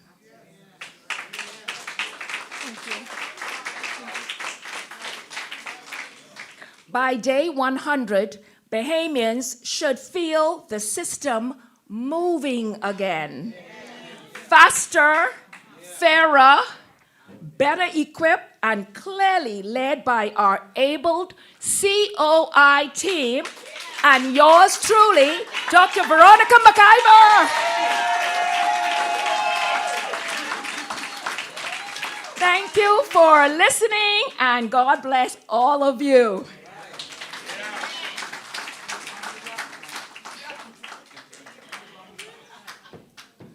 Wow, that was a lot of information. I hope I got through it as fast as I can. You did a wonderful job. I have a question. We have a lot of clinics around Nassau specifically. Mm-hmm. Are they going to be open 24 hours just to take the pressure off of PMH initially? I would have to evaluate that. Mm-hmm. Like I said, the clinics will be open but I haven't really discussed any time yet. Okay. The only time it'll be 24 hours maybe is if I make them into like an overnight stay, mm-hmm. like a little mini hospital. Right. Yeah, and then maybe we could consider having it 24 hours. But for right now, they'll be their regular time, okay. I believe. Mm-hmm. Okay, that's exciting. I'm looking. What really got my attention was the travel, the ship. Tell me a little bit about that, because I was excited about that, to see it on Awaki. We'll have a ship there, a health ship on the water. That's therapeutic. Yes, and exactly, and that's really to relieve the burden on the PMH. Remember now, when I started, I said that our healthcare system is in the ICU. We don't have enough beds. We don't have a lot of equipment. So it'll be good for us to have a ship there that can take some of the burden initially until we can get that health city up and running. So that's what I see. I know a lot of nurses and doctors are out there listening and excited about the plans. Tell us a little bit about the city, the health city, the city, not just a hospital, but tell us about the city. Right. Well, the health city is going to have a lot of buildings.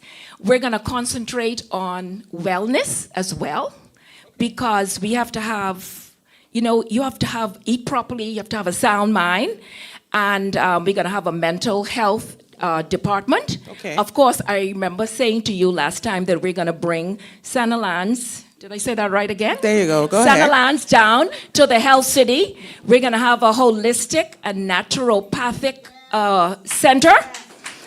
And I've said it numerous times. We're going to do research on bush medicine. A lot of Bahamians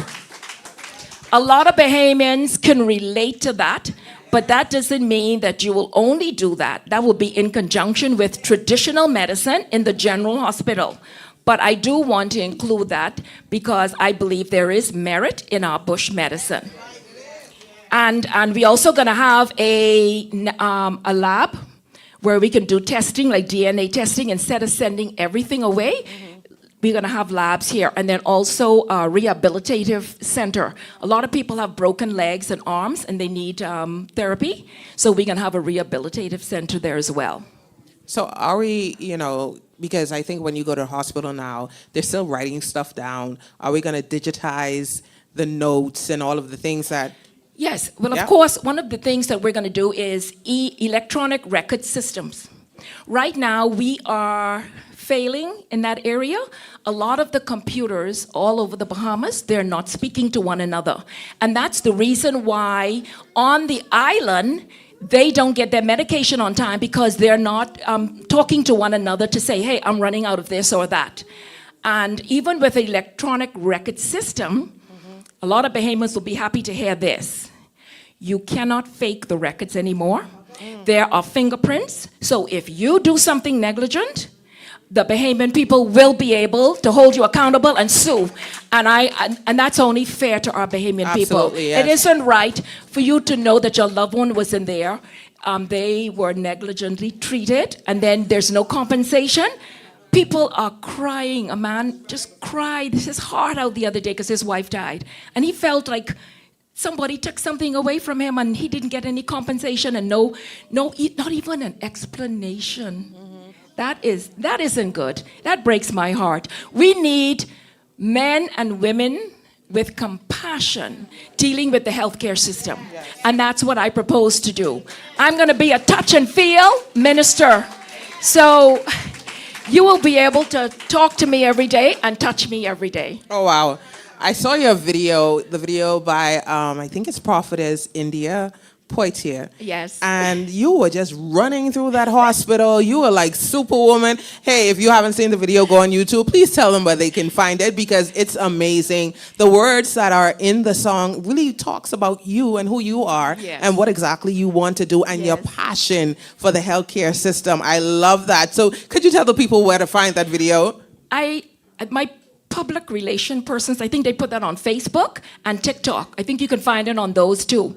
It is? Okay, thank you. And it is a wonderful caricature of me, and it shows me running through the hospital like an emergency, because our health system is in crisis, and it really brought out the truth in what really needs to happen.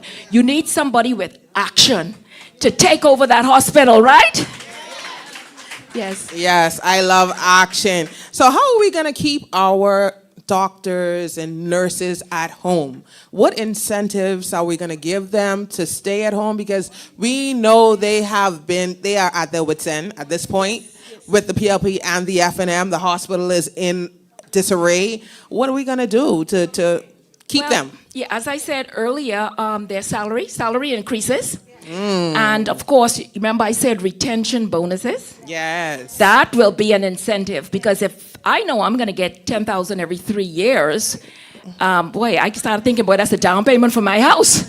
What y'all say? 10,000, wow. Yes. Yeah. Yes. And medications, how are we going to make sure that we restock in time and make sure that our islands have what they need, their supplies and all of that as well? Right. Like I say, the electronic record system and the digitization we're going to get, all the computers will be talking to each other. So somebody on Long Island would input that they've used up all of the diabetic medication, and 3 months out, they should be ordering that again. Because remember I said, technically, you should have a 3-month stockpile, unless it's the type of medication that expires readily. Then, of course, you can't keep it for 3 months. But even that electronic system I'm talking about, it will help you to tell you which medicines are going to expire so that they can bring them from the back of the shelf to the front. Because if you don't do that adequately, you're wasting it. And let me tell you something. My mommy tell me how to take $1 and stretch it into 2. So ain't nobody gonna waste nothing around me. Yes. And so I have one question. We have some places that are unscrupulous in our country where you don't need prescription per se to get certain medications. We have a lot of them around. I am not going to call any names. I'm not going to say anything. But we have them around, and if you know, you know. Right? What are you going to do as the Minister of Health about those places that you don't even need a prescription? You could just go and say, I want this, this, this, and this. What are you going to do? Oh, no, we can't have that. So we will send out a stern warning to persons like pharmacists who do it sometimes, and then also I understand it's even worse when somebody who's not a pharmacist is dispensing the medication. I'm not going to tell you which areas that is in, but I already kind of know what's going on, and we're going to have to shut that down because that's illegal. You can kill somebody. No siree. And not only that, we don't even know where those medicines are coming from. It's like sometimes you get rice or cheese, and I see people on the WhatsApp putting it on the fire and it wouldn't burn. I'm like, well, what is that? I don't want to be eating that. And there are some medications that are illegal on the market, and that is not good for our people. So we're going to have a tight rein on that. Yeah, that's wonderful. We really need that in the country. When I was in university, I didn't even know, coming from the Bahamas, you're such a family-oriented, and hey, you have Panadol or whatever, all that kind of stuff. You share medication, right? That is illegal. You cannot share medication. If your name is not on that, you cannot. You cannot. What do you have to say about that? Oh, yeah. Well, look here. I know that's been going on for years. People say, you have any antibiotics? What you have? Yeah. And mind you, they don't know the name, right? The other fellow will say, no, I have the red and the black one. Yeah. Probably a penicillin or something like that. They don't even know if it's 250 milligrams or 500 milligrams. All they're saying is, you have any antibiotics? And then they say, yeah, I have the red and the black. Okay, let me have some of that. And when they take that, they may take it for 2 days or 3 days. Doctors will tell you that if you take medicines for short periods of time and not the full amount, you can get resistant bacteria against the antibiotic. And so that is something that you have to be very, very careful with. Yeah, so patients do abuse privileges, I agree. So, and you know what? Part of it is just education. Education and having access. And if they had access to medication, they wouldn't have to call Grammy or Auntie and say, you have any red and black pills in your house? That's true. They wouldn't have to do that, right? Because they'll have access to medication. Most definitely, we'll have access. We're taking the foot off the necks of the people in the Bahamas. Healthcare and education, we're taking the foot off of the neck. NIB everywhere. So, Dr. McGyver, any closing remarks before you leave? Well, I just want to say that a nation that cannot heal its people should not lead its people. And I would end with that. And so we know who has failed in that area. And so I think it's time for new vision and new persons in the House of Assembly. Thank you so much. It's always a pleasure having you with me.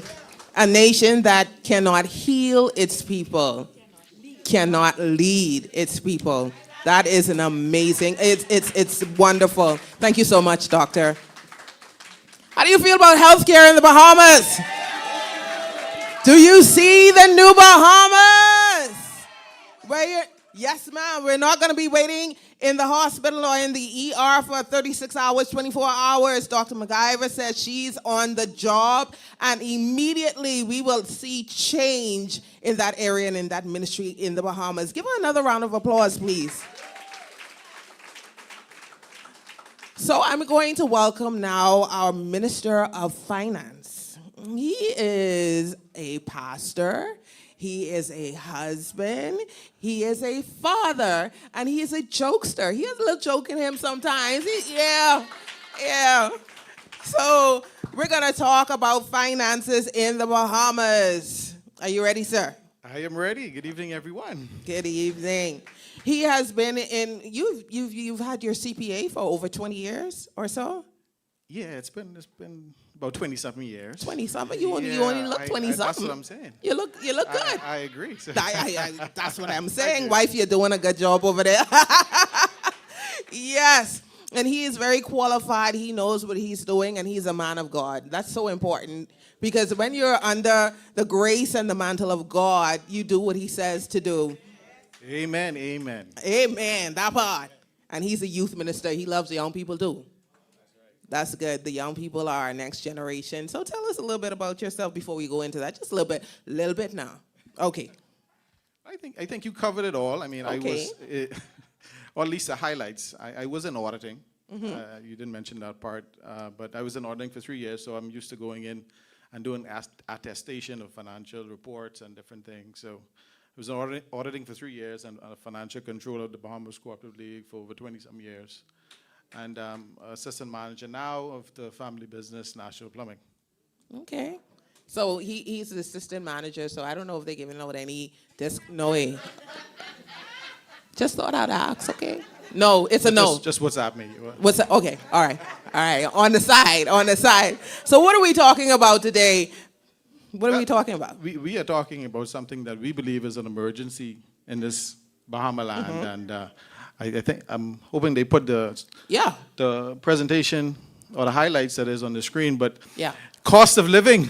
Cost of living. We talk about By the cost way, of living. this is William Knowles. He is the candidate, the ratified candidate for COI for Seabreeze. Seabreeze, yes. Constituency. So Seabreeze, when you see him walking around, please know that change is here.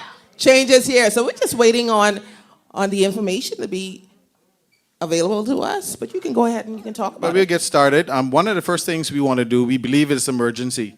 And one of the first things we do, we get in, we need to put something on from pen to paper, right?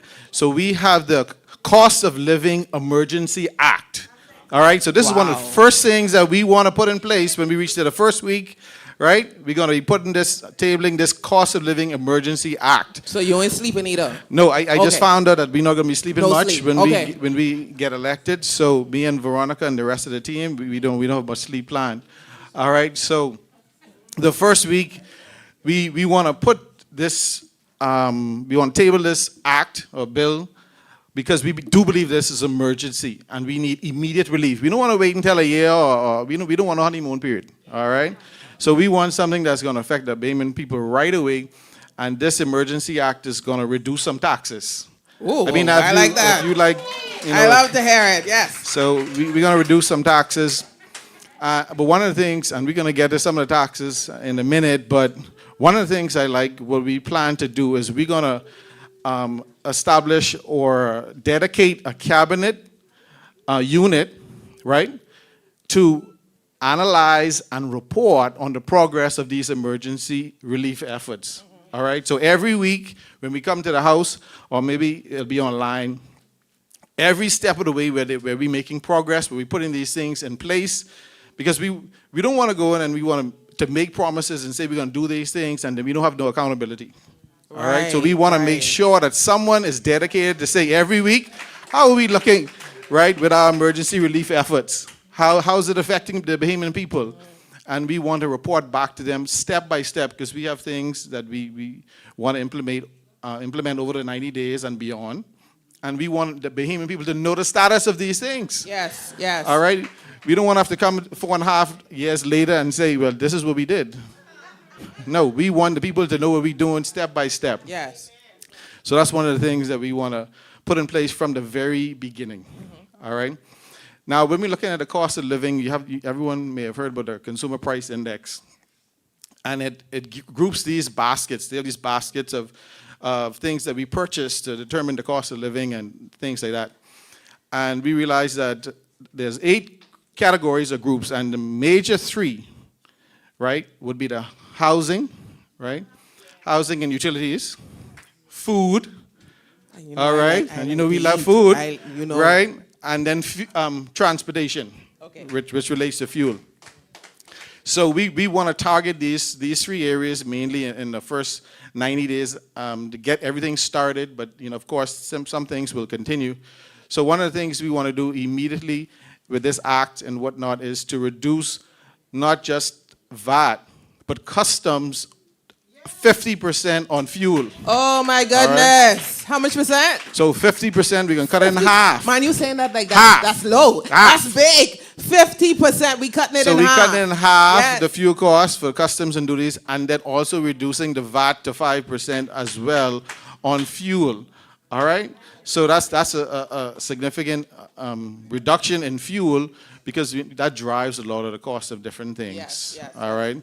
So when we look at if we look at the household and utilities, yeah, it's a lot of information here.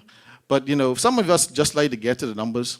So in the first 100 days, we would like to reduce the monthly expenditures by $150 to $240 a month. Okay, this is like the first immediate. Hold on, expenditures. So what do you mean, like?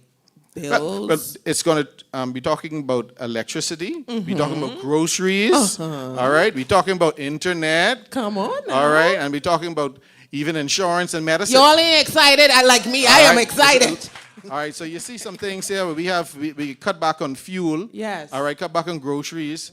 Because what we're going to do is in terms of groceries and household expenditures with food and whatnot, we want to cut back not just the tax, because, they say they've cut back, what they call it, bread basket items and different things like that. Uncooked food. Unprocessed food and whatnot. Yeah. What did they zero rated, right? Yeah. But then we want to cut back the customs duty. We want to eliminate the customs duty and the VAT, right, on what we would call them essential goods. All right, and it'll be a more comprehensive list of things that we really need. All right, and all of the customs duty, all of the VAT will be removed from those things, from those grocery items. All right? And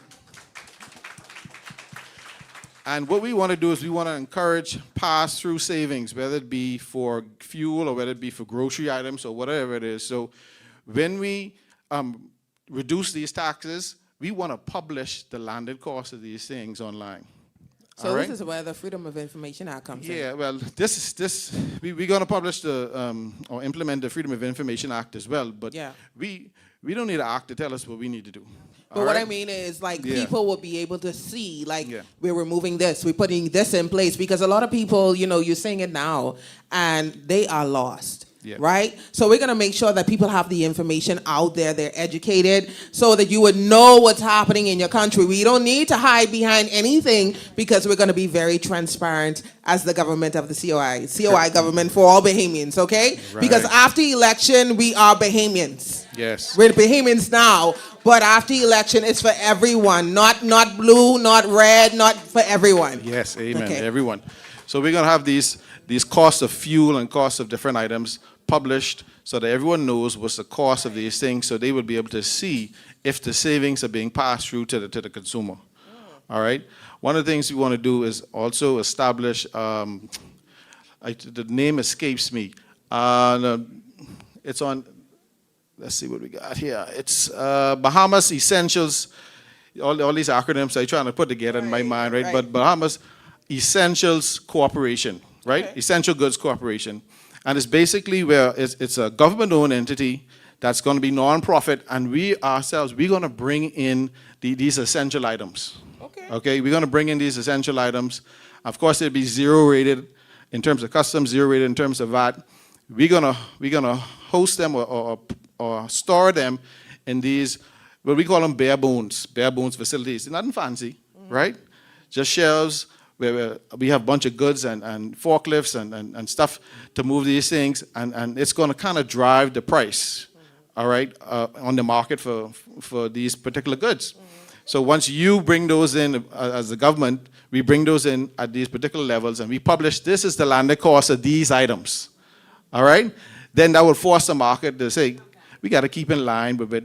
Okay, the government done telling us the rice costs $1. There. Right? So if we sell it for $3, we know that the people can see what's going on. All right, so it's going to kind of drive that market to kind of reduce prices, and of course we're going to put a cap on markups as well. I love that. All right? Yeah, so those kind of things that we want to do. In terms of household, you have internet, right? That's a cost, maybe about $30, $40 a month basic. So we want to provide free basic personal internet, all right, for all Bahamians. Okay. All right, so that's going to cut back the cost. We also want, like I think I mentioned the part, but zero VAT on electricity. Did I say that already? No, you didn't. So electricity is going to go down. The fuel is going to go down. The VAT is going to be removed from electricity.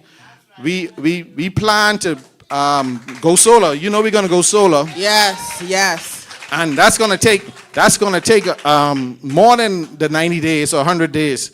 But we want to put something as a interim fix to try and reduce the cost of fuel even further. And Veronica talked about some ships, right? Yes. She got her ships, but I got my ships too, right? So there's some LNG barges, right? These are like mobile electricity or power plants that they come in quick, right, and provide quick power to the island. So wherever Veronica park her ship, I want my ship to be parked next to hers. You see?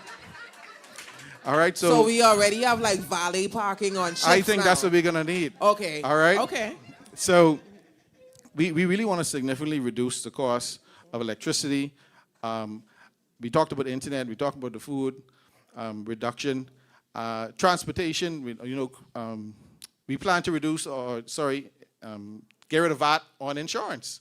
All right, on insurances. Really? Okay. Wow. So is this house insurance? What insurance? Yeah, we're gonna look at every insurance, okay. right? Now, bear in mind, we're gonna do things incrementally. So we're gonna start with some things that are essential, and then we're gonna move on to greater things. All right. Let's see those we got. We have some prices here. I know y'all just want to see the end result with the numbers, right? That's it. At this point. Yeah. So we talked about the food. We talked about the main things, okay? The food. We have the main source of housing is rent, right? Right. So yeah. we know that we have a shortage of housing available. And what we want to do is we want to put together a quick plan for 2,000 modular apartments. When we first get in the first 90 days, we want to have these. The infrastructure, by the end of the first 100 days, we want to have the area ready. We want to have the contracts in place. We want to have everything ready to put these 2,000 apartment units in place. 2,000 apartment units in place, so that we will reduce the cost of rent. Okay. We also want to put some incentives in place for those persons. A lot of persons go into Airbnbs now, and these short-term rentals. But we want to incentivize them, and we're going to get, work out the details and whatnot. But we want to incentivize them to try and convert to long-term leases, to open up the market for more. for more places to rent. So we believe that these things, with the 2,000 rental units, the incentives to convert these short-term rentals to long-term rentals, that we're going to provide the housing and reduce the cost of housing because there's going to be more supply. Okay. Right? You know supply and demand, how it works. So with these 2,000 units, we expect to drop the monthly cost by hundreds of dollars. Wow. Okay, a few hundreds of dollars for rental because, you know, you shouldn't have to be paying $1,500 for these split one-bedroom places and some whatnot. of the places right? are 1,500. Yeah, so those are some of the things that we want to do in the short term, the 90 days and beyond.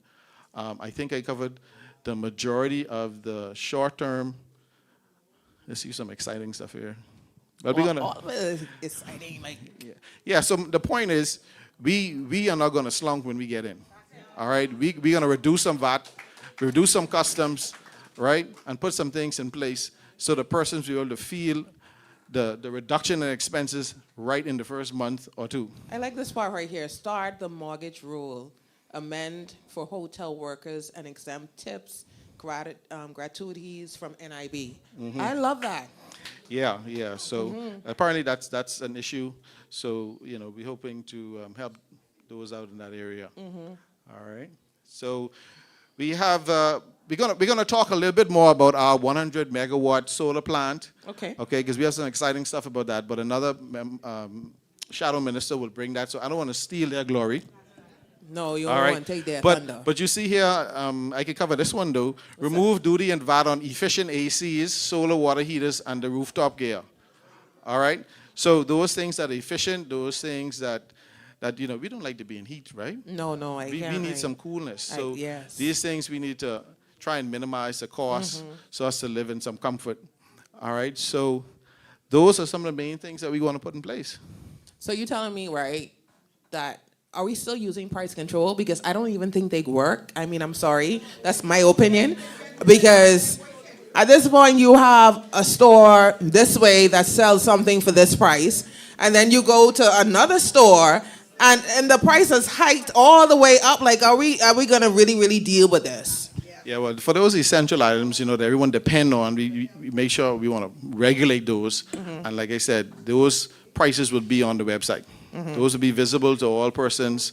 So there won't be no hiding. All right? Especially for those essential items that everybody needs. Okay? So we want to be known as the government of transparency. There you go. All right? Yes. So we don't want to hide, and we don't want to encourage people to hide. Okay? So that's what we're all about. Well, I don't think you could hide under the Minister of Immigration. I ain't think so.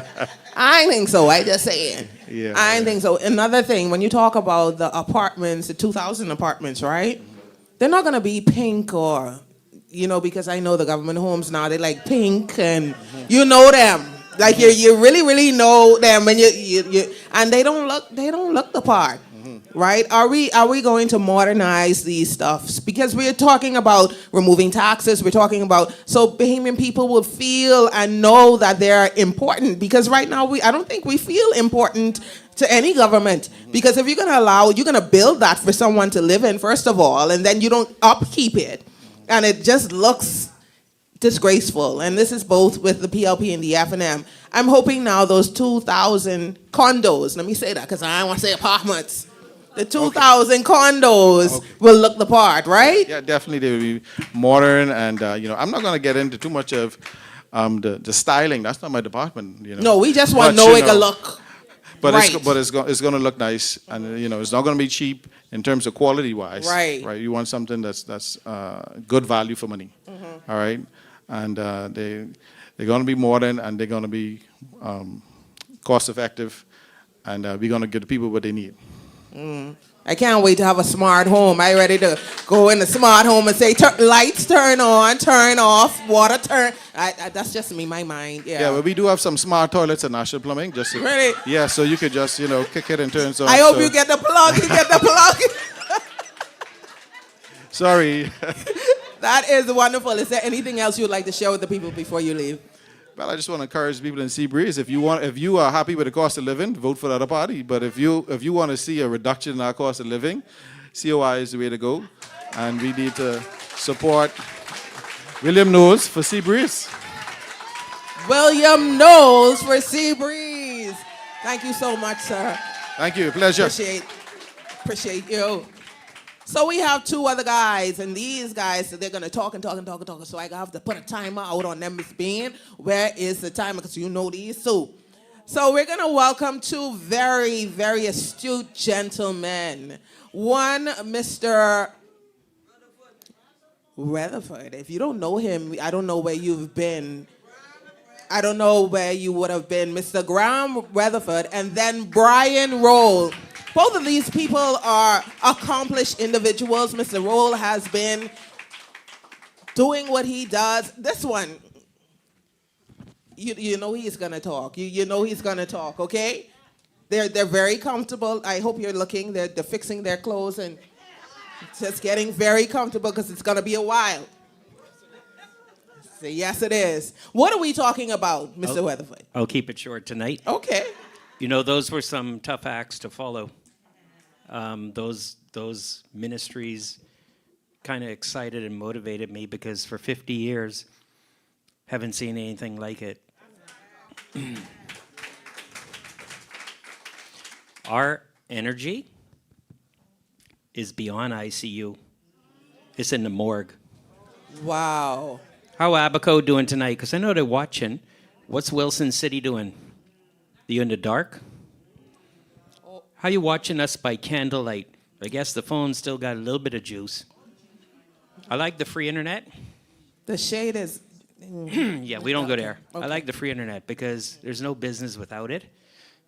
But there's no free internet. There's no hospital. There's no immigration. There's no anything without energy security, affordability, reliability, and sustainability. See, the number one problem in the world today, and for many countries tomorrow, is energy. Right next door, Cuba. They're in the dark tonight. They don't have no pharmacy, no computer to scan anything. They have rolling blackouts. And you're only allowed so many, they say liters, but so many gallons a week of fuel. Wow. What happens when we get there? It could happen tomorrow. It's true. My message has been the same for years. We should have been prepared. And that high efficiency equipment should be done. We should ban inefficient equipment. Air conditions should burn just a little bit more electricity than a ceiling fan. Is that possible? I've had it for 4 years. Wow. There's something in air conditioning called SEER, Seasonal Energy Efficiency Rating. We're going to get into this, and I'm going to be quick. I'll skim through that so I could tell you this. What if you only had to pay $20 a month to run your AC? Sign me up. So this will be their first minister that actually has done it instead of talking about it. My wife drives an electric car. I have an electric scooter. They can both plug into solar panels. So if there was no more gas in the Bahamas tomorrow morning, I'm still moving. Your minister will still be able to get to House of Assembly. I'll be there by myself.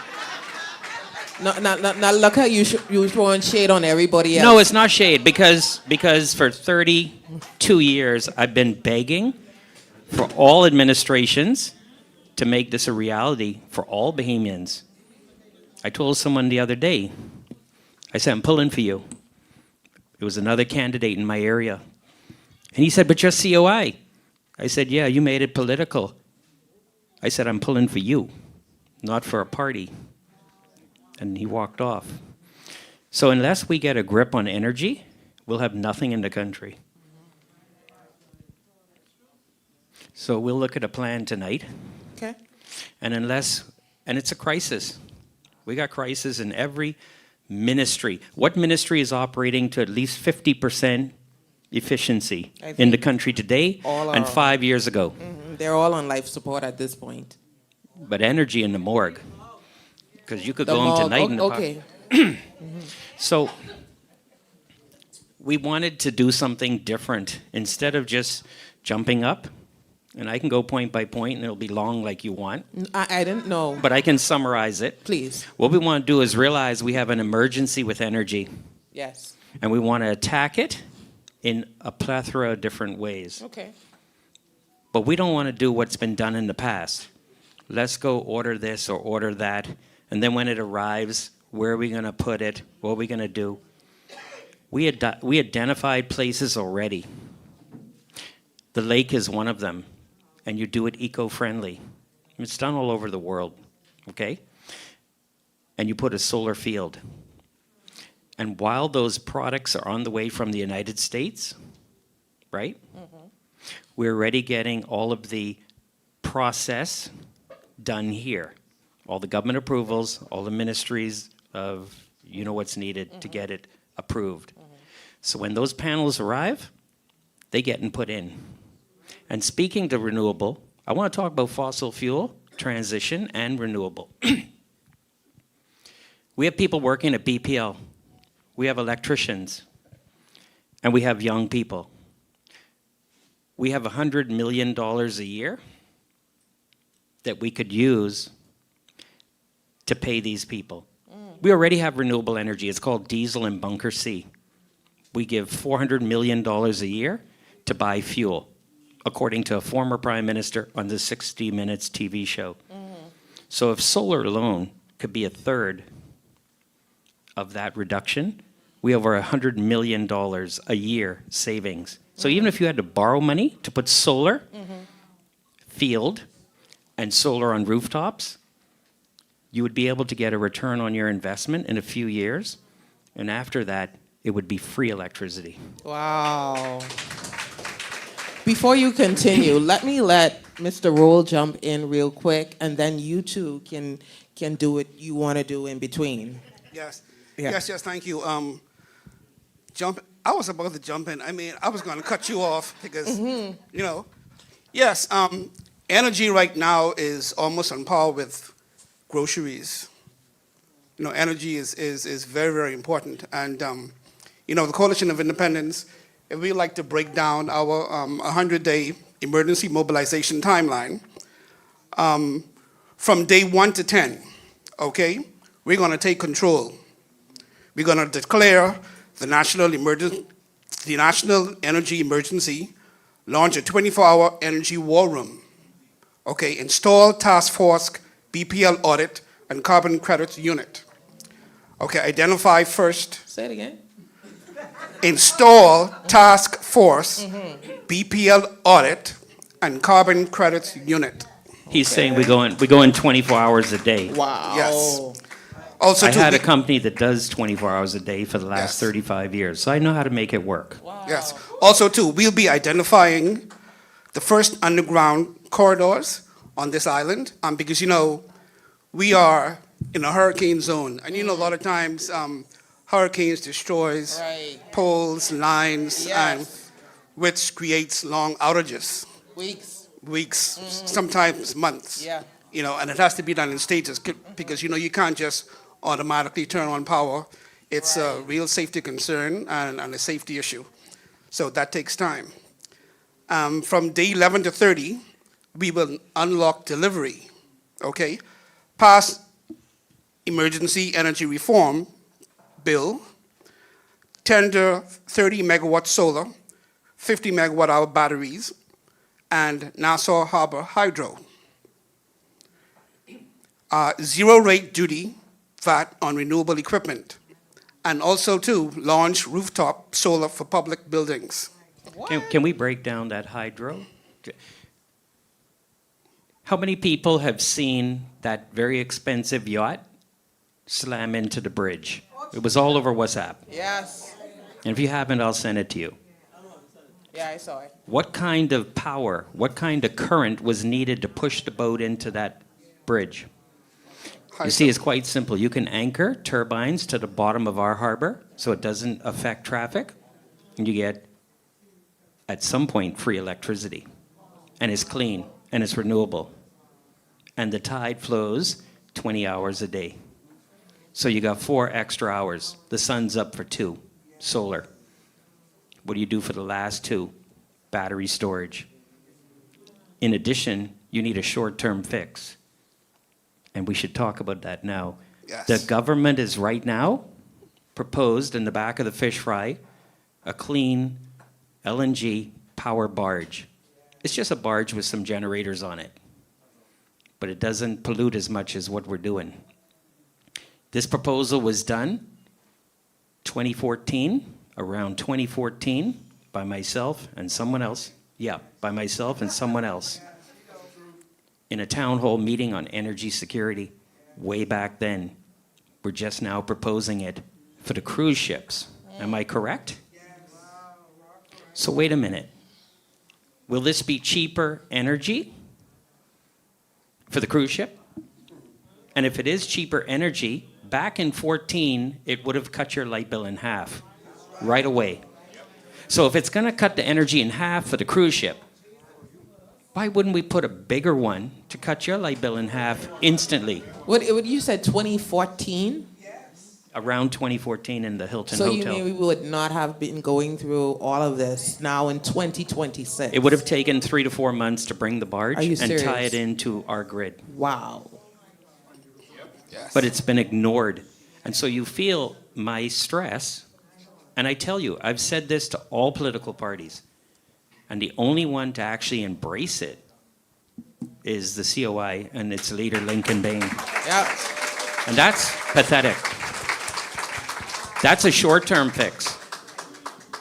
Moving on, you look at the hydro, and then insanely brilliant is what Mr. Bain presented with the ground effect aircraft boats and the hydrogen needed for them and the hydrogen power plants that are containerized. It's a 40-foot container, and you can build on that and expand it. Those could be delivered to all of our islands and settlement instantly. And that's a clean energy. The byproduct from that is water, H2O, hydrogen. You want to jump in? Yes, I visited Long Island I was there for about 3 months, and it was in the heat of the summer, the summertime. And, those family islanders, I really it was heartbreaking, because, in our country, we used to experience some serious heat over here. And it was very heartbreaking. Persons are afraid to cut on their ACs throughout the day. Yes. And, inside your home builds up, the heat is just unbelievable. Mm-hmm. And, sometimes you wait for that temperature to drop before you decide to cut your AC on. Because, if you cut it on too early while that heat is at its peak, mm-hmm. that AC would not cycle off until mm-hmm. it gets that room to that desired temperature. Mm-hmm. And that is where the electricity, that's where it comes in. So the Coalition of Independence, we people, Bahamians, we are here for not just accountability and transparency. We are also here for relief. Oh, relief. I love that. Yes. Relief. Relief. Yes. But in the first 100 days, think about insanity. Outside is extremely hot in the summer, correct? And our Minister of Finance can tell me this. Why wouldn't we take that heat and bring it in to heat my water heater? Why would you go and run a generator to heat your water heater when the sun could heat the water for free? Wow. And it's simple things like this, having Bahamians with careers in ownership building the solar water heaters. Why didn't we ever do that? That technology's been around from 1970. So we have had a complete failure when it comes to energy. I want to get to all the talking points, but we've had a complete failure when it comes to energy my whole life. We've never had it affordable, sustainable, and reliable. But not only that, technology evolves, consistently. And it's just mind-boggling that we have a lot of these so-called politicians in the House of Assembly. And what is so important is, one may have all of the PhDs and the masters this and master that. But, you know, if you don't have it in your heart to have a care for the people, those qualifications doesn't mean anything. It doesn't mean anything. You know, so with the Coalition of Independent People, you can see that we have a heart and a care for the people, and we want to really offer legitimate relief to our Bahamian people because you guys, we all deserve it. This country can do better. And, you know, we have the potential out there. We have the minds, the brilliant minds. And like I say again, first, you know, what's needed is to really have a genuine care for your Bahamian brothers and sisters. You know, so back to our day 100, day 31 to 60. We're going to definitely build at speed. We're going to start a 24/7 trenching on priority feeders, solar site prep, substation hardening, and smart grid upgrades, hydrogen-ready family island pilots, begin rooftop installs on hospitals, schools, and shelters. Now, our children should be learning in comfort. They should be learning in comfort, you know. We shouldn't be at a state where, you know, this is 2026. We shouldn't be at a state where PMH, when the electricity goes off and the generators don't even kick in, the generators doesn't work. No maintenance. We should be beyond this. This is unacceptable. And Bahamians, you know, when are you going to say enough is enough? Our Bahamian people, we are dying in PMH. I had a situation in PMH before. I was wheeled in, and like our shadow minister of health stated, you know, nobody turned to me in over 24 hours. Over 24 hours. It was sad. You know, but Bahamians, we need to deserve more. We need to deserve more. There's something our leader says often. He says that a lot of times, and most times, we are in these positions because people benefit from our pain.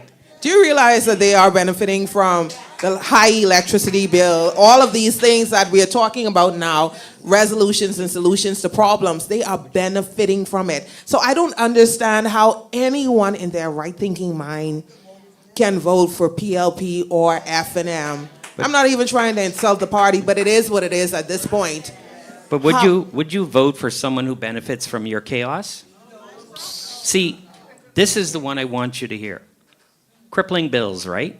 Mm-hmm. Unreliable power, corruption and mismanagement, and I won't even, anyway, and a fragile grid. What is a grid? That's the wires and transformers and all the pieces that get the generator to your house. You ever heard this? We didn't know what we was in for.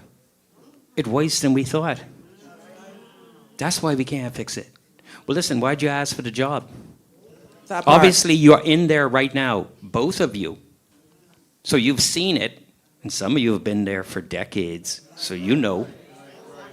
So don't come looking for the job if you don't know how to fix it. See, the COI is coming, and they're telling you in 100 days, that fix is starting. Yeah, we are going to retire a lot of them. We're not just sending them home.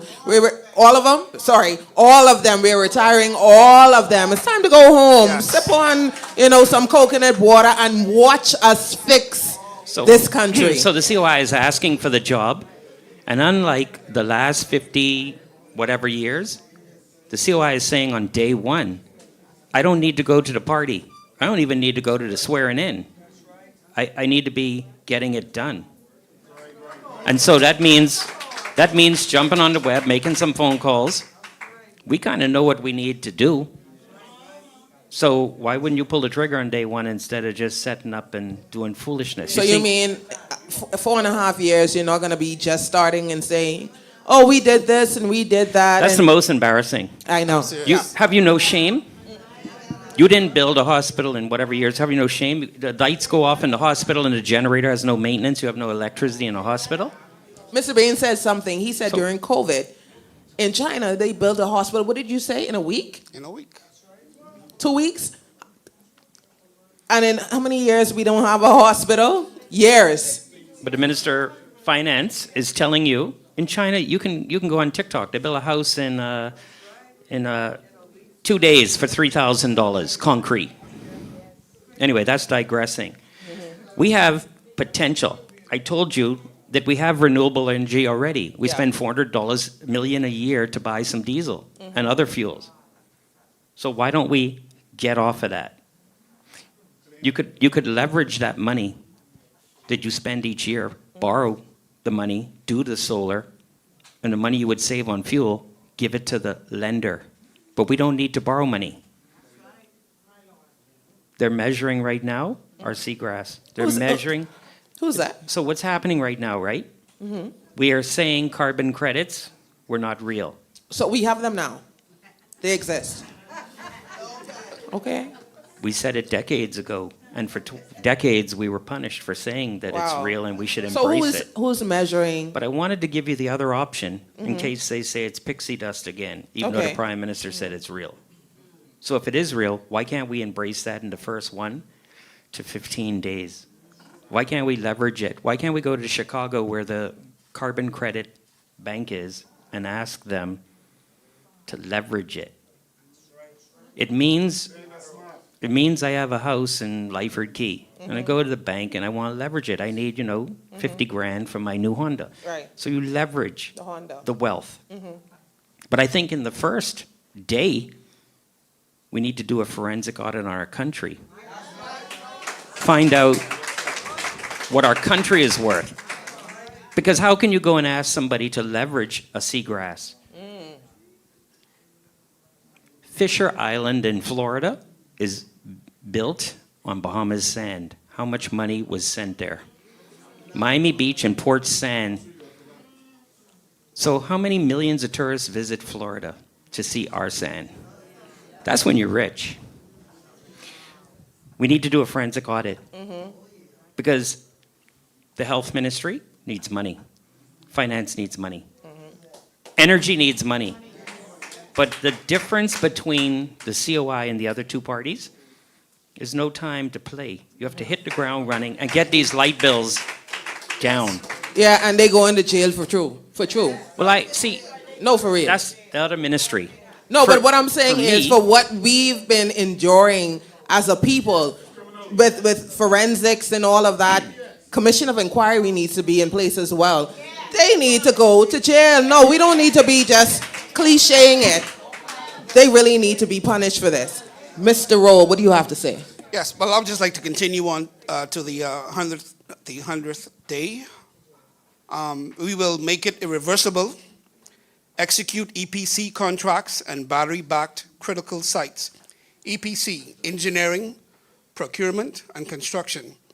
Definitely get the right engineers on board for the project.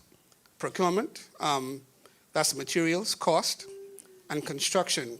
Get the correct construction guys to bring this to fruition. We will publish diesel retirement and island undergrounding schedules. Get rid of that old fossil fuel, man. Close first carbon-backed bridge facility and launch community solar green loans and public dashboard. When it comes to renewable energy, again, technology, there are so many different forms of renewable energy out there. Our leaders of today, these guys are so stagnant. We are not progressing at all as a people and as a country. Those guys are so visionless. All they know is to put taxes on the backs of the people. It's true. And put it all in one bucket for them to just go and dip out with no accountability. It's true. We need to change that. So, has anyone seen those lamp poles going from Clifton to Bahamar on the highway? Yeah. Those need to continue all the way down Prince Charles to the eastern end of the island. That's a backbone. They will not blow down in a hurricane. Oh, wow. Coming off of those, you start underground cabling of all the subdivisions and homes. So will that happen in the first 100 days? No, but we need to see it starting to happen. We need to see the agreements fully disclosed to the public that, hey, this was the bidding and this is happening. We also need to have solar. We need to have hydroelectricity. We have a place in Eleuthera called Current Cut. It's an actual place. It has a gap like between Nassau Harbor. The island off of Eleuthera is called Current Island.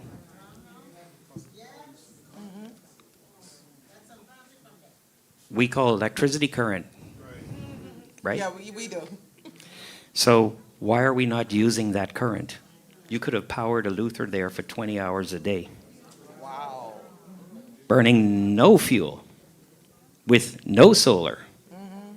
See, these other things are add-ons, but the hydrogen one must happen. We have to go clean, and we get credits for burning the hydrogen instead of fines for burning the other fossil fuels that we're burning.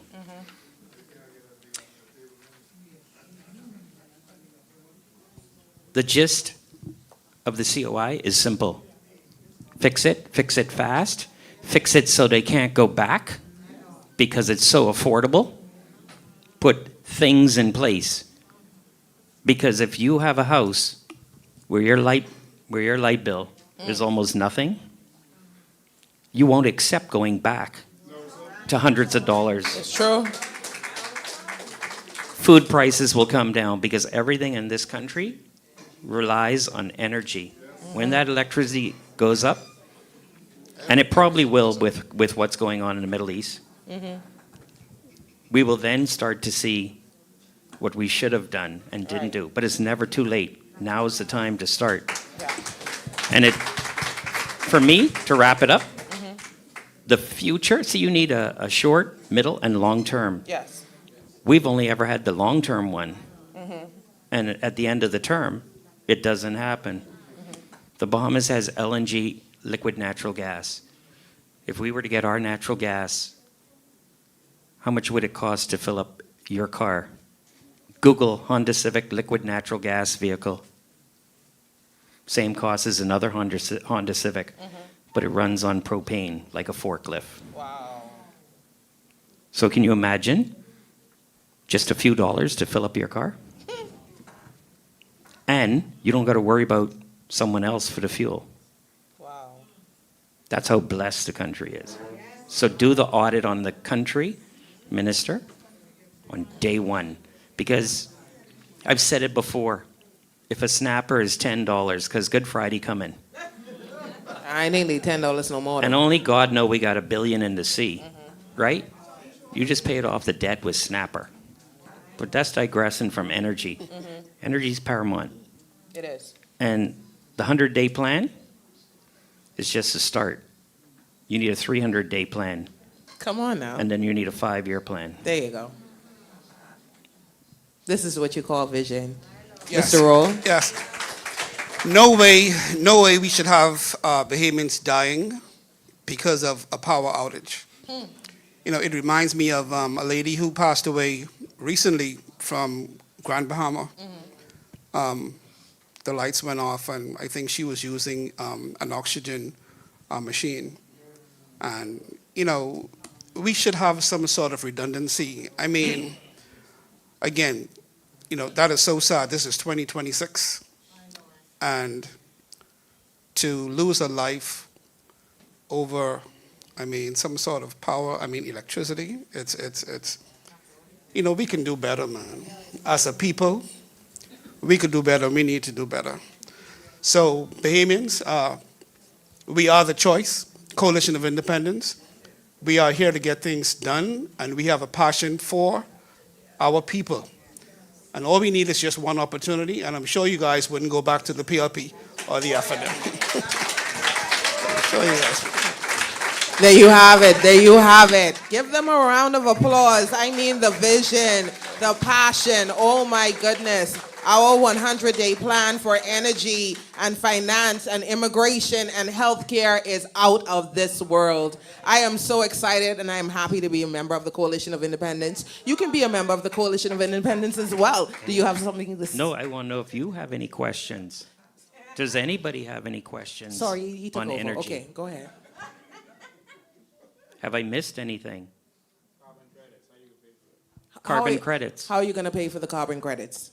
No, you don't pay for carbon credits. Carbon credits pay for the project we want to do. And they are real because we've been told so by our leader. So it's not disputable. But there's so many ways to pay for this. It's unbelievable. Because if we stop burning fossil fuel because we put a solar field out there or a microgrid in the out islands. Let me give you one example. Do you remember when we had the hurricane in Ragged Island? Yeah. So how many homes we have there? 10? How much does it cost to put solar on an individual house with a battery, a Tesla battery? 40,000? Multiplied it by 10 is 400,000. So how did we get millions of dollars going to a company? So I could tell you many different ways. We could leverage the carbon credits. We could borrow if we had to and use the fuel that we send out of the money out of the country for fuel each year to go towards the solar. There's no bank that wouldn't do that for you. There was something you guys were talking about earlier, and you were talking about putting something on a lake. Yeah. Yeah, solar So panels. we You're going to put the solar panels on the lake. Yes. What could you tell us? When you Because go in to layman's terms. when you go to, I believe it's Japan, they put solar over the water. So you come up with a plan to put the proper infrastructure in because you don't want to damage the ecosystem. But you have an area that you don't have to cut down trees already sitting there for you to solarize. Because if you cut a tree to put a solar in, well, you pay a fine for cutting the tree. Our leader told you that a while back when some things were happening with our deforesting. Do you know in Canada you cannot cut trees, not even in your yard? In the Bahamas, you need to get a permit to cut a tree, I don't think people know that. but we don't enforce it. Did you know that? Did I did knew you it. guys? Of course you did. For 40 But did years. anybody else know that? Did you know how much it is? How much Used is to be it? $5. $5? You want to cut a Christmas tree, a Bahamian Christmas tree, it's $5. Oh, wow. Wow. Am I correct? Correct. Any other questions Any as it question on pertains to solar? energy, solar, hydro, all of that wonderful stuff? Hydrogen. Hydrogen, all of those things. Can you imagine you have your own fuel coming from water on every one of your islands? And using that to run a generator. I like to keep it simple. Yeah. To give you electricity. And the byproduct is pure water. So now you have free water. The best water in the world, by the way. Wow. And it powers your transportation to get back to Nassau. This is so amazing. This is so amazing. How could I, my brother can come from Canada to the Bahamas cheaper than I can go to Long Island. Now, come on now. Because of energy. Wow. It is the truth. We pay more for fuel. They said it, planes are going up, and they pay less. Wow. The vision is uncanny. I am excited. Are you excited? Because, you know, you're actually being heard. We are actually doing this. We could talk about it all night, but the thing is, I know you I can. actually will be your first minister Okay. that okay. actually lives it. Okay. I've actually invited prime ministers to come to my house. Some have been, and they've seen it in action, and yet we didn't do it. Why? Is it because of the Special fuel? interests. No, because they benefit. Special interest groups. Yeah. They benefit from suffering. That's something that they benefit from. I'll give you a quick story. In 1999, Mike Smith from ZNS TV interviewed me when we were worried about the Y2K. And I told him I wasn't worried about a power station shutting down because solar runs batteries that run my equipment. That's 1999. How long ago was that? Jeez. Wow.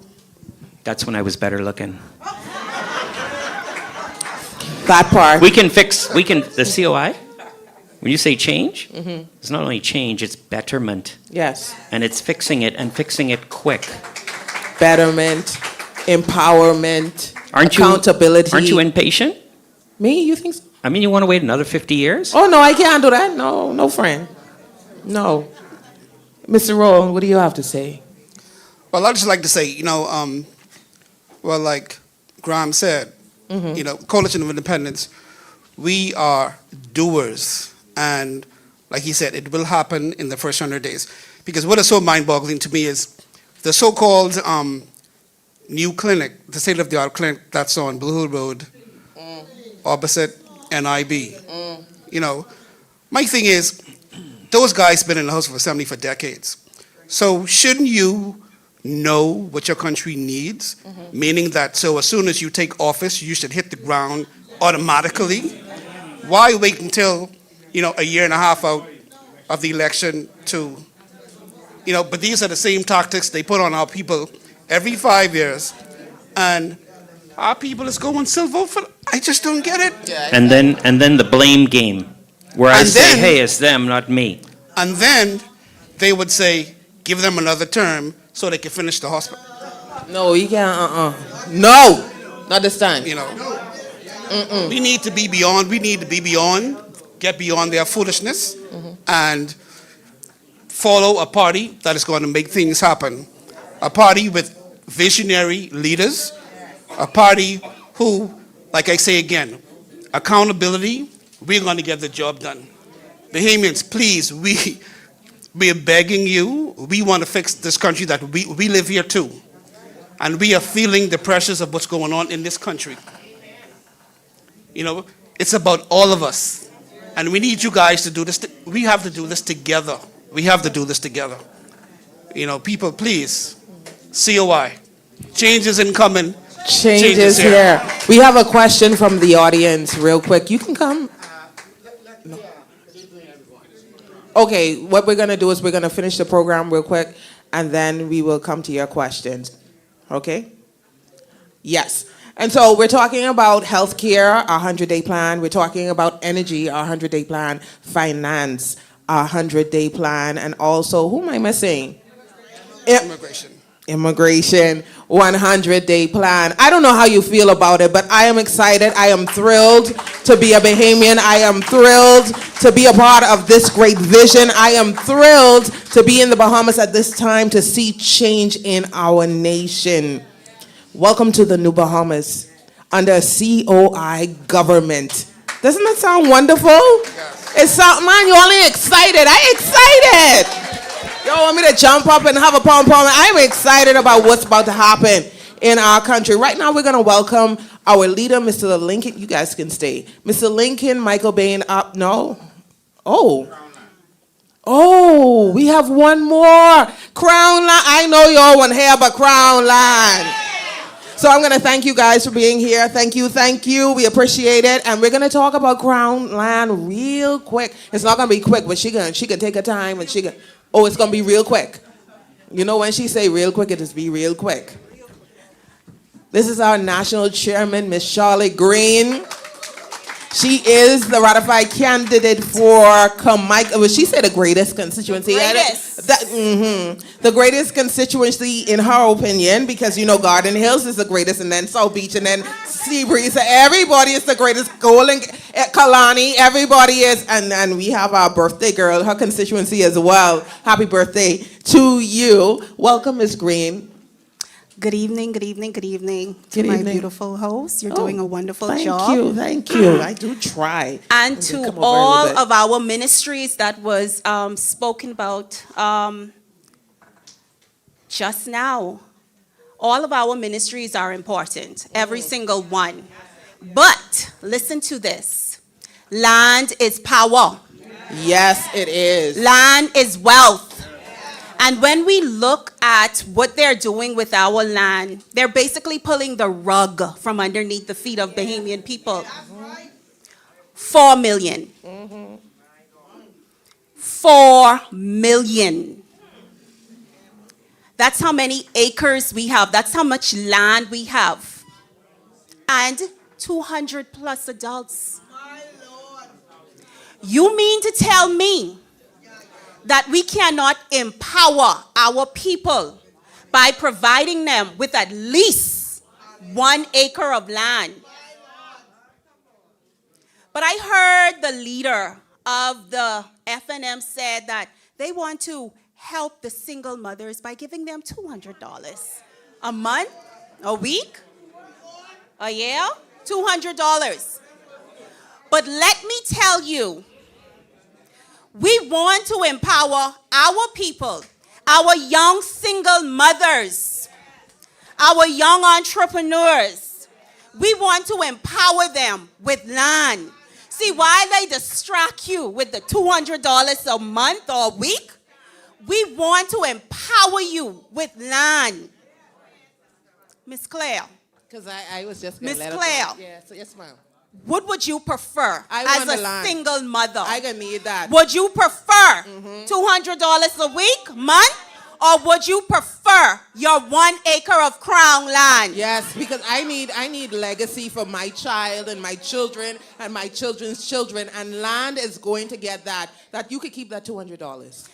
And this is what we speak on when we talk about empowerment.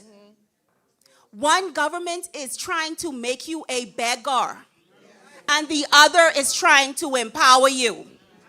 Well, we are going to do this through land and through land reform.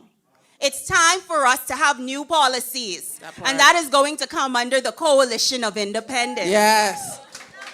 She didn't waste any time at all. She just got right in.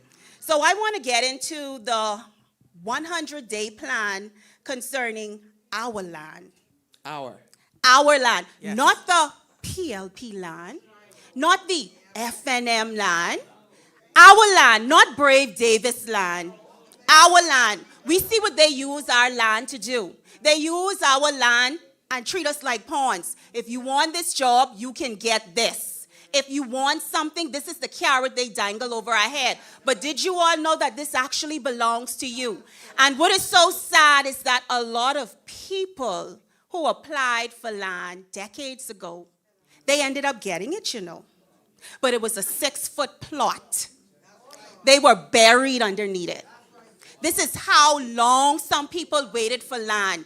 They did not even live to have a piece of the pie.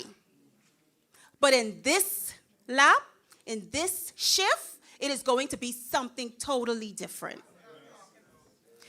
So, my fellow Bahamians, our 100-day plan for the Coalition of Independence, we know that there is a lot of skullduggery going on concerning our land.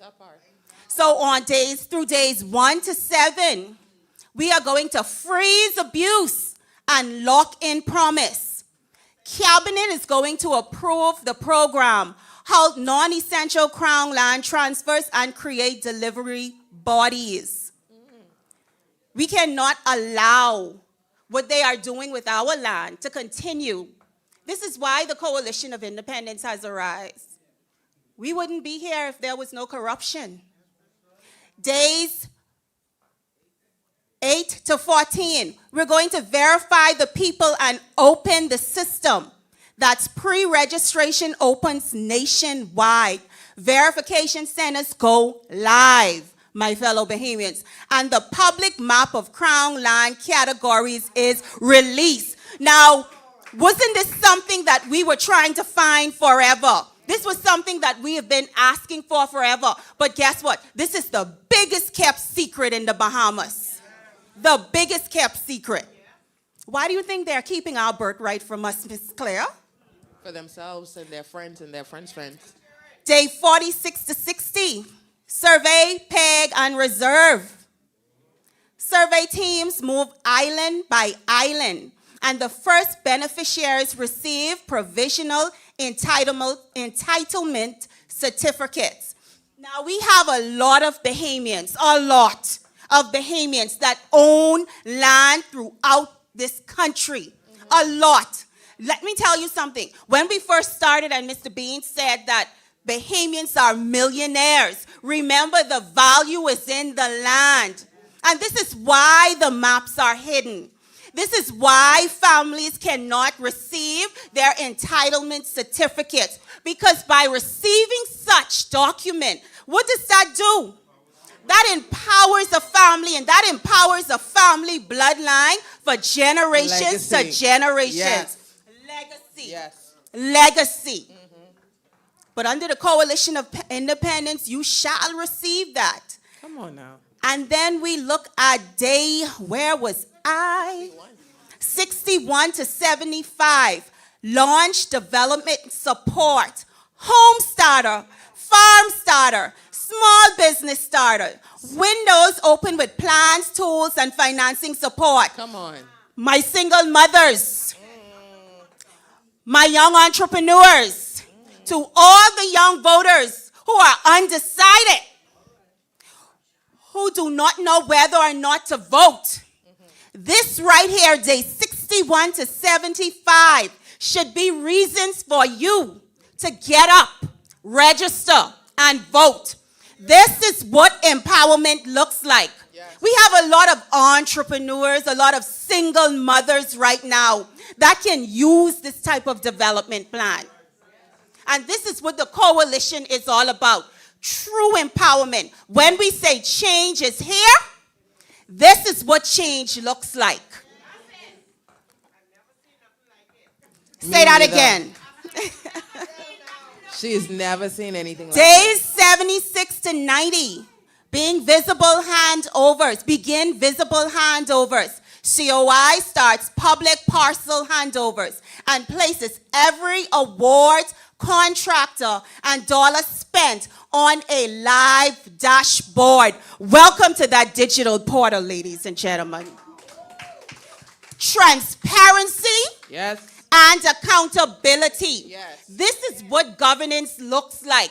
This is how you run a business, not a tuck shop. What we are seeing right now in our government is running a tuck shop and treating us like we are nobodies. Well, the Coalition of Independence is going to show you exactly how a government should be run. Well, well, well. Come on now, Joey.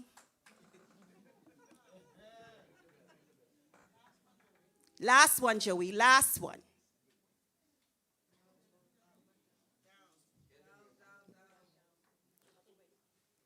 No, like the next way.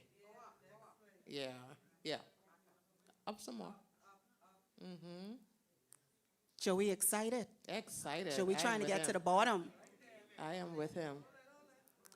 Is it right here? No. Up some more.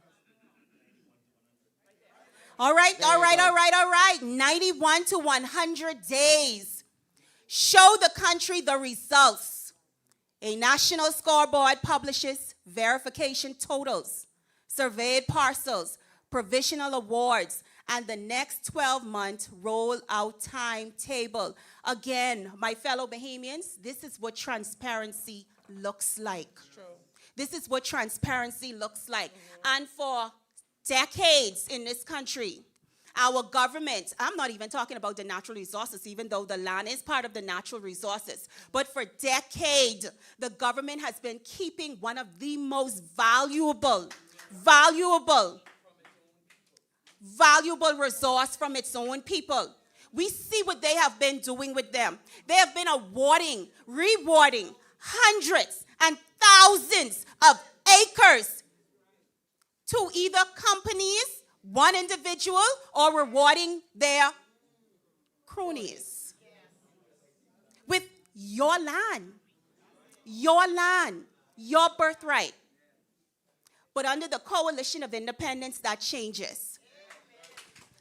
This message is really for our young people, our young voters. Could I say something real quick Yes. while you're on that? Yes. This camera right here. I need you to talk to those young voters who are undecided, who do not want to vote, who don't care about it because it's like it's the same thing over and over. That one right there, please. Yes, so this message is directly to our young voters. They are hoping you do not vote. No vote is a vote.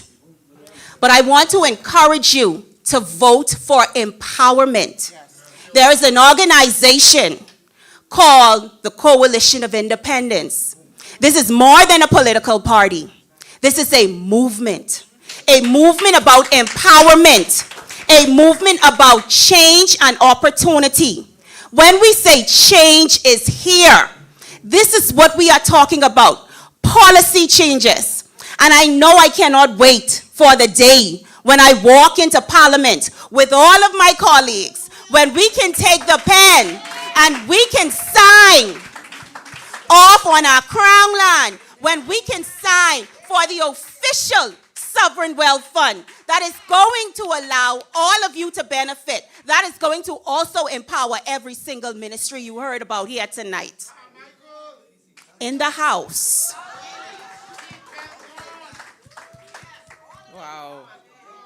Wow. You know, a lot of people are saying you cannot give 200,000 people crown land. It's impossible. It can't happen. What do you have to say to that? I mean, we have seen it. What do you have to say to those people who say it's impossible, it can't happen? 4 million acres, Miss Claire. And we see the land being taken all over the family islands. We are seeing our land possessed by people who are not Bahamians. We are seeing our land given away as gifts, given away as incentives to people who are not Bahamians, to investors for little or nothing, islands and keys. Yes. So when they tell you it's impossible, they lied. Yeah, because a few years ago, I saw a whole island up for sale in the Bahamas, and I'm like, how do you do that? I mean, isn't it our land? How do you, as a government, sell an entire island to somebody? How does that happen? But I know under the Coalition of Independence, that's not going to happen. We are going to preserve our land for our people. But could you share some more on how we are going to give land to people, our people, and we're talking about 200,000 people, right? Like the adults. Yes. So is it going to be a one-time thing where, or every child when they get 18, they would have a piece of land? How is it going to work? It's going to be a one-time thing from the time of Coalition of Independence getting into power. 1 acre can split up with a family. That's true. That's 1 acre. That's true. about how many lots? Listen. Exactly. And then on top of that, Miss Claire, it depends on what you are interested in. Okay. Our plots are going to be set up in a way, or areas are going to be set up in a way where it's actually for either farming, housing development, commercial. So you can decide how you want to do this. And we want to encourage our people to don't look too much into Nassau, but into those family islands. Yes. We want to develop our family islands. And this is a major way for us to actually decentralize Nassau and develop those family islands and to create economies on those islands. So we encourage our people to go back to the family islands. I saw something on social media where they said the islands are underdeveloped and unpopulated. Why can't we accept foreigners into our country? Our islands are underdeveloped and unpopulated not by choice, but because of leadership. You're right. You know how many people here in Nassau don't want to be here in Nassau because there is no infrastructure. There is no economy on those islands. Well, I saw something. I don't know if you can speak to it, but I'd like you to speak to it, and it has nothing to do with housing. However, it's talking about Cat Island. They had this, I don't know what it was in Cat Island over the weekend, for the past week. And the airport is, like, the baggage claim is outside, and the waiting area, I mean, there is no airport, right? And so I'm trying to understand and ascertain why people feel as if it's okay for us to live like this. And we're talking about leadership now. We're talking about the leader of the country. And then if you look at Andros, because, I mean, Sir Lyndon Pinnon did a lot of things for the country, but he was the minister for Andros for many years, right? Look, it is underdeveloped. I mean, people are still toting water. I mean, there's a lot going on. What do you have to say about that, Ms. Green? This is how we know that they're, what is the slogan for the PLP? Progress? This is how we know that that slogan for progress is a lie. And the sad thing about it is, this is the leader of the country. Yes. The leader of the country who is using this definition as the fly carrier for their campaign, moving with progress. But this is how the airport looks in Cat Island, the island that you have been governing for more than a decade. Yeah. Yeah. I mean, you pick up your bags outside. Like, I don't know. Yeah, that is not progress. It's not. Now, again, if our people are ready for change, then you will choose the Coalition of Independence. That part. This is only, if you are ready for change, then you will vote the Coalition of Independence. If you are ready for that modern day hospital, then you will vote the Coalition of Independence. Yes. If you are ready to see a reduction in our grocery, light bill, then you will vote the Coalition of Independence. Yes. What about immigration? Oh, yes. Listen. I don't think that there is anyone right now qualified to clean up this country other than our leader, Mr. Bain. I see people already start putting an application to work in national security. Are you serious? People are already making up the application for the Ministry of National Security. People are ready to be deputized to work in the Ministry of National Security. I work in tourism. I could be in tourism. But why do I also want to work in the Ministry of National Security? Listen. Let me go to. This is about us cleaning up our country, Yes. our border, Yes. securing our land, and strengthening our sovereignty. And this is only going to happen under the Coalition of Independence. I might as well tell you. Is there anything else you want to share from your presentation right here, your PowerPoint? Listen, this is vision, man. This is vision. Beyond, give me another adjective. Well, basically, like we said, we are ready on day one. And like our leader said, we are not going to rest. So you're not sleeping either? Trust me, I can sleep. I can sleep. I can sleep. But we are ready on day one. Yes. He said this for a very long time. We are not resting. We cannot rest until we see at least one of our plans come to fruition. Yes. They all are going to come to fruition, but our job here is to bring relief to the people. Okay? And like I said in my speech earlier, they have us submitted under submission. Yeah. No, under submission with unfair policies. And see, this is what a lot of people don't look at.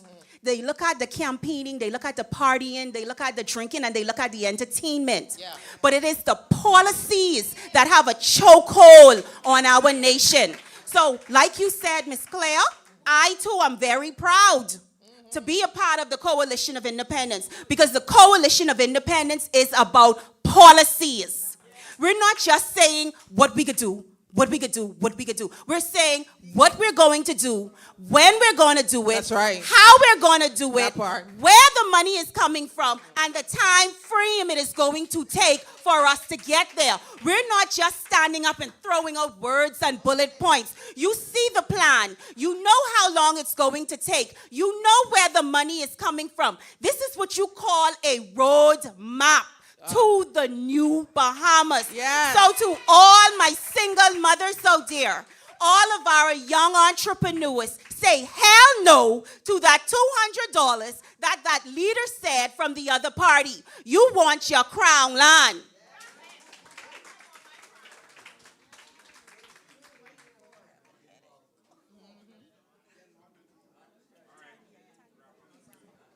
Okay.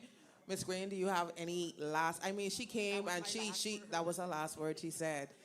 That was it. Listen, what do you feel? How do you feel about land, crown land for all of us? For, you know, like they said, Oprah said, you're going to get land, you're going to get land, you're going to get land. Oh, everybody's going to get land. Well, organic Bahamians are going to get land. Today has been amazing. Nothing short but amazing. We thank all of you guys who efficiently came up here and shared the roadmap to the New Bahamas. Give them all a round of applause. Welcome to the New Bahamas. Where are you going, Miss Green? Welcome to the New Bahamas. So, of course, you know, we invite Mr. Bain here, and he is going to share what are you going to share? There's nothing left for me to share. Okay. Okay. I just want to say that this is the beginning. This is the short-term plans, and we're showing you that we're going to be ready to do this from day one. Our vision, and these are all from Vision 2030. We pulled from Vision 2030 and showed you what we're going to do in the first 100 days of that to get it done. And so we're showing you that the country can be run like a business and not like a tuck shop like they're doing now. And we're going to do this. We're going to release some more in the coming weeks of plans. How many of you want to know how you get your money when you get your money? How many want to know when you get your check? I wish I could put my feet and where the money coming from? Yeah. We didn't come to play with this. And so there's a couple more plans that we want to present to you. We're going to do that. We need to know what's going to be the first things that we do in education and in certain other areas. But we got to fix this country. But today we wanted to cover the areas that are most pressing in this nation. Yes. To show you that we got 4 weeks. 4 weeks till election starts. That's the advance poll. We got 4 weeks. And after that, once you vote right on the 5th week, once you vote right, you will see the change immediately.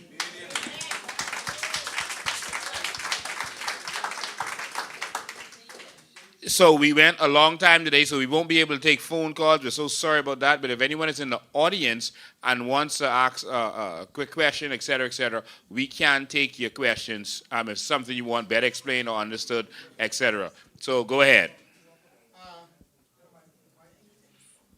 He was coming forward before I even asked today. Good evening. Good evening, ladies and gentlemen. Mr. Bain. I'm sitting there and come forward. I'm sitting there and my ears are really itching, and turn around.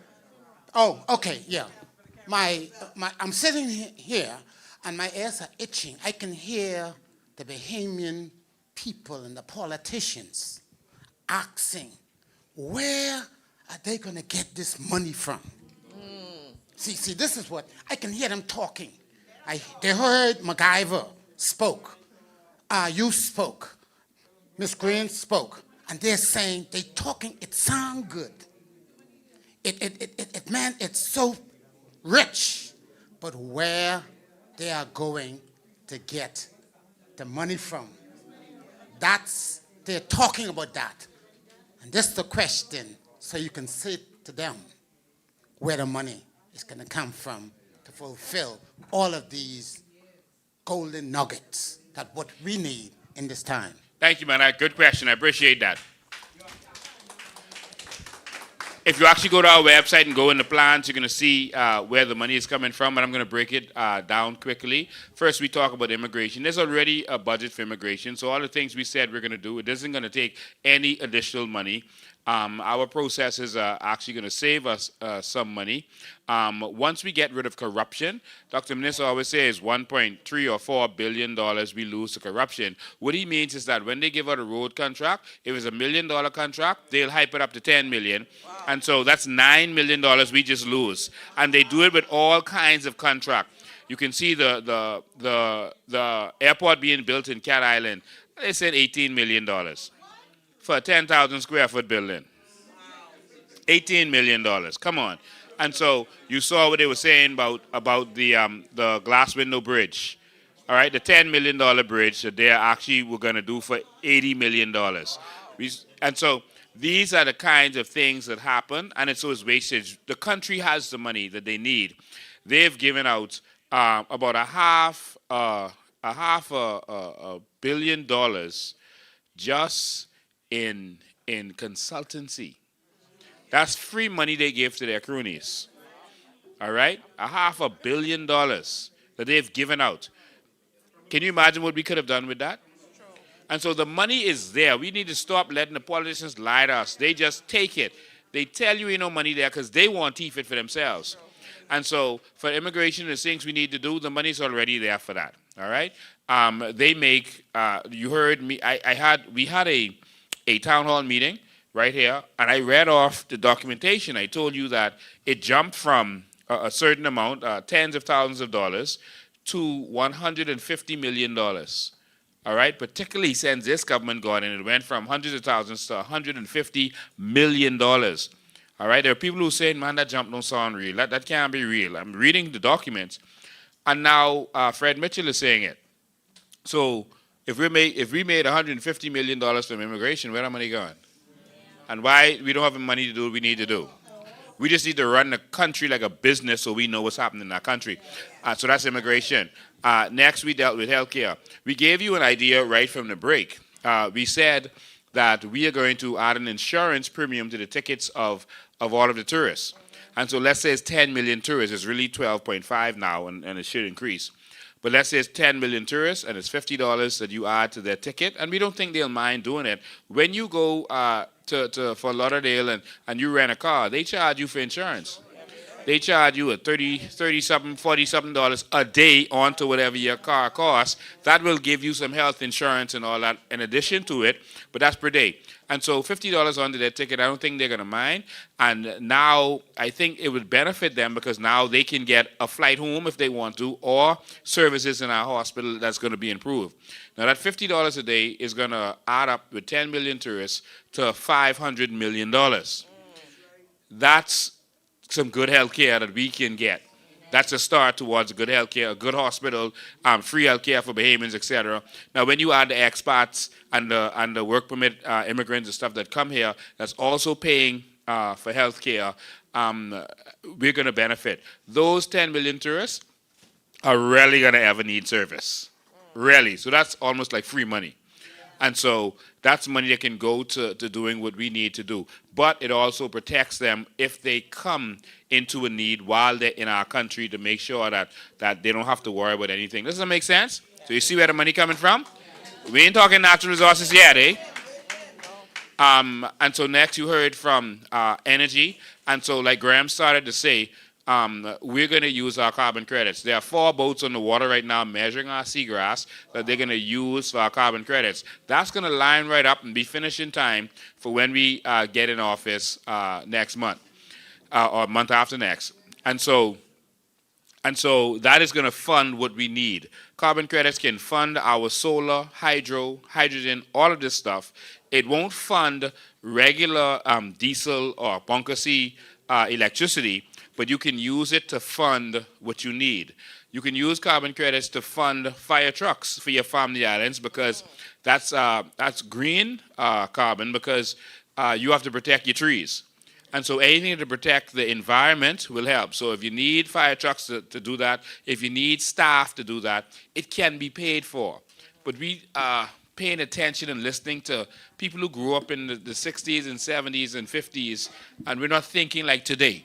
All right, and so that's where we need to change. And so we have everything we need. And also, not only will the new solar program, et cetera, be paid for, but that solar program will make money for us. Because once you have the solar program, you get paid every month just for whatever you're saving in carbon. And so we're going to make money by going solar. And so that first 100 megawatt, I don't know what you think we stop in there, that's the first phase. And then the phases are going to continue on. And then we're going to be making money from having our solar plants. And that is going to cause us to be able to expand more so that we could sell electricity to our neighbors, to Cuba and to Florida, Jamaica, Turks and Caicos, etc., Dominican Republic. We can sell electricity to them, and we're going to make what we need from them. So the money is already there to do what we have to do. Lastly, you heard from Ms. Green talking about our crown land, the land free. We own it. And so God gave it to us. And so it don't take nothing to do that. All right, the little infrastructure work that we want to do to organize the parts of it that's going to be residential, because we don't want to just give people bush and say, hey, that's your bush, go in the bush. We're not going to do that. We're going to organize it properly. All right, we're running this like a business. And so the small money we have to do to deal with that, We already have the funding in our economy right now to do it. So we can do everything that we have promised the Bahamian people. Let me put this last thing out there for you. And this won't happen in the first 100 days, but they said the carbon credits are worth $156 billion. Why are people still debating about where the money is? The money is there. And so Brave them is calculating, measuring the seagrass to be able to get $11.34 billion in carbon credits. But the problem is that money going to their company. So if you let them win the election, they can take that money and that's going to them. And we are going to get nothing. And they are going to be extremely rich. I showed you the documentation of Anthony Ferguson starting a company in his name. All right? And another girl who works in his office. They are putting this stuff in their names. That should not happen with a government corporation. And so, where the money coming from? $11 billion is chump change to what is out there for us. But we're going to transform this country. So that's a very good question. Anyone else have a question?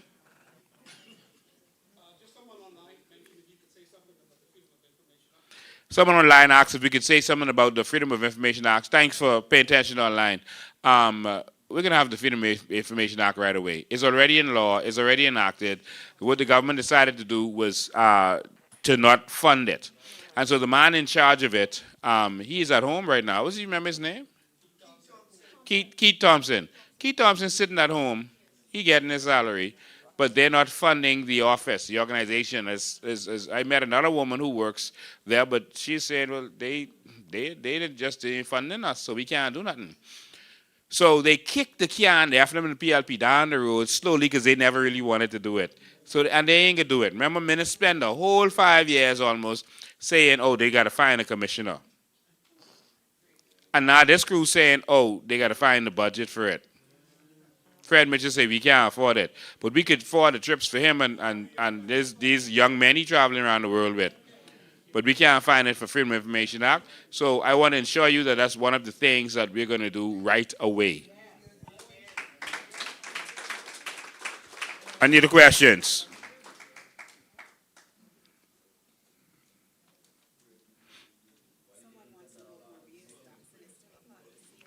Someone, they said they want to have Maria. Oh, Maria, come say hi. Come say hi, Maria. Put that computer down. This woman always working, man. Put that computer down, miss. And come here, dress right up.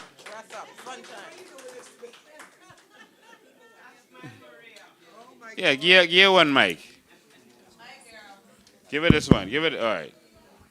And dress right up. Look at her. Look at Cinderella. Look at Cinderella. My God. Maria, use a pie? Aisha, where Aisha? I've been to church with her today. That's right. She went to church with me today. Yeah. Good night, my fellow Bahamians. I want to say, Charlotte, you giving me competition. Huh? Fighting. Come over some more. The fighter. Yeah, sorry. Bahamians, tonight, I want to tell y'all, please, go to the polls and go vote. You all understand? I spoke to Lincoln, and I want y'all to listen to what the Prime Minister is saying. He's keep telling people to go register to vote, but it ain't that, you know. It's the people who have already registered who refuse to go to the polls to vote. And that's my Bahamian people. Because some of y'all are discouraged about what's going on in this country. But we, the COI is here, we're going to bring change in this country. Huh? We got the people's agenda on our list. And I agree with Dr. MacGyver. I right there listening. I say, I hope this woman keep talking about the hospital. She did a good job. And we got this 100-day plan. And trust me, Lincoln, no, I go, because if Lincoln don't do it, I can go in his office. Mr. President, you said we're going to give this to the people. It is all about the Bahamian people. Huh? Our agenda is because we love the Bahamian people. And I believe in what Trump says. The Bahamas belongs to the Bahamian people. Everybody else come in second. And it's us we got to fight for. So I want to encourage the Bahamian people tonight, especially the young people who have not registered to vote. Please go to the polls and vote, because we got to fight for y'all. You have until Thursday. Yeah, Thursday. And y'all people out there who have already registered but refuse to go to the polls, it is about our children. We are fighting for the next generation. And we cannot allow this wicked, evil Egyptian PLP government to get back in power. Time needs to change now. So, Bahamians tonight, before I go and sit down, listen, we got to get Brave Davis them out of this house. Him and his whole entire team. Because when you look at his team, all of them doing the same thing. We come on their agenda. We behind, you know. They put us behind. Brave Davis them lied and they tell all kind of promises. But when they get to the people's house, I believe Brave say, don't worry about the people. We're going to get what we need to get. And we just want to go our second term. Y'all better get them out of there. They looking for their pension, you know. They want their pension on the backs of the Bahamian people. And they didn't do no job to get their first set of money. Get them out of the people's parliament. Good night, my fellow Bahamians. Bamboo Town, that's your girl. Give me Maria Daxon. Give me Maria. You know, while you're talking about them, I see, you know, Leslie Miller is going on this show, this Sabah show with Shanique Miller, all these paid prostitutes, political prostitutes. Leslie Miller is on there playing like he didn't know they were giving out passport. Like, he is so angry at these people getting passport, where they getting the passports from. They getting it from y'all, Leslie. Y'all know exactly where it's coming from. Don't have this fake indignation. They're getting it from y'all, and that's why we're gonna kick y'all out. Because it's y'all who just be in the shanty town campaigning to them. All of y'all. Leslie need to say what happened, that $30 million that he owe all of us, that they stole from the Bahamian people, and then got the money from NIB and then raised NIB for us to pay for it. That man should not be on any TV station in this country. That is sick and wicked that they would have that man on a TV station in this country after what him and others have done to this country, done the Bank of the Bahamas, and making us pay for it. All of y'all NIB went up because the PLP stole the money from Bank of the Bahamas and then used NIB to pay some of the money back. $30 million, and they got this man on TV talking foolishness. Got to be out of their minds. And I want to say to people of Pinewood Gardens, you have a chance to bring the change. The change can start in Pinewood. We were all victims of the F&M and PLP. Arwak Holmes was Brent Simonette, Frankie Wilson, Bradley Roberts, Bismarck Coakley, you know all the rest of them. It was not only the PLP. That's all of them working together. That's why they never forced them to meet the proper building standards. That's why the house is falling apart. They never forced them to put in the proper infrastructure and to put drainage in there. And they still haven't made them pay. But let me tell you something. In 5 weeks, they can pay. They can pay if you vote for it. And so we can make sure that happen. While we talking about Pinewood, I want you all to know, listen, Pintard won't be me so bad. Pintard now putting up yard signs around Pinewood with his face on it. Not the candidate face. He in Pinewood, the man lost. Pintard, why you in Pinewood? Pintard, Marco City is not Pinewood. Pinewood is not Marco City. They were, she said Rick Fox put them there because he lost.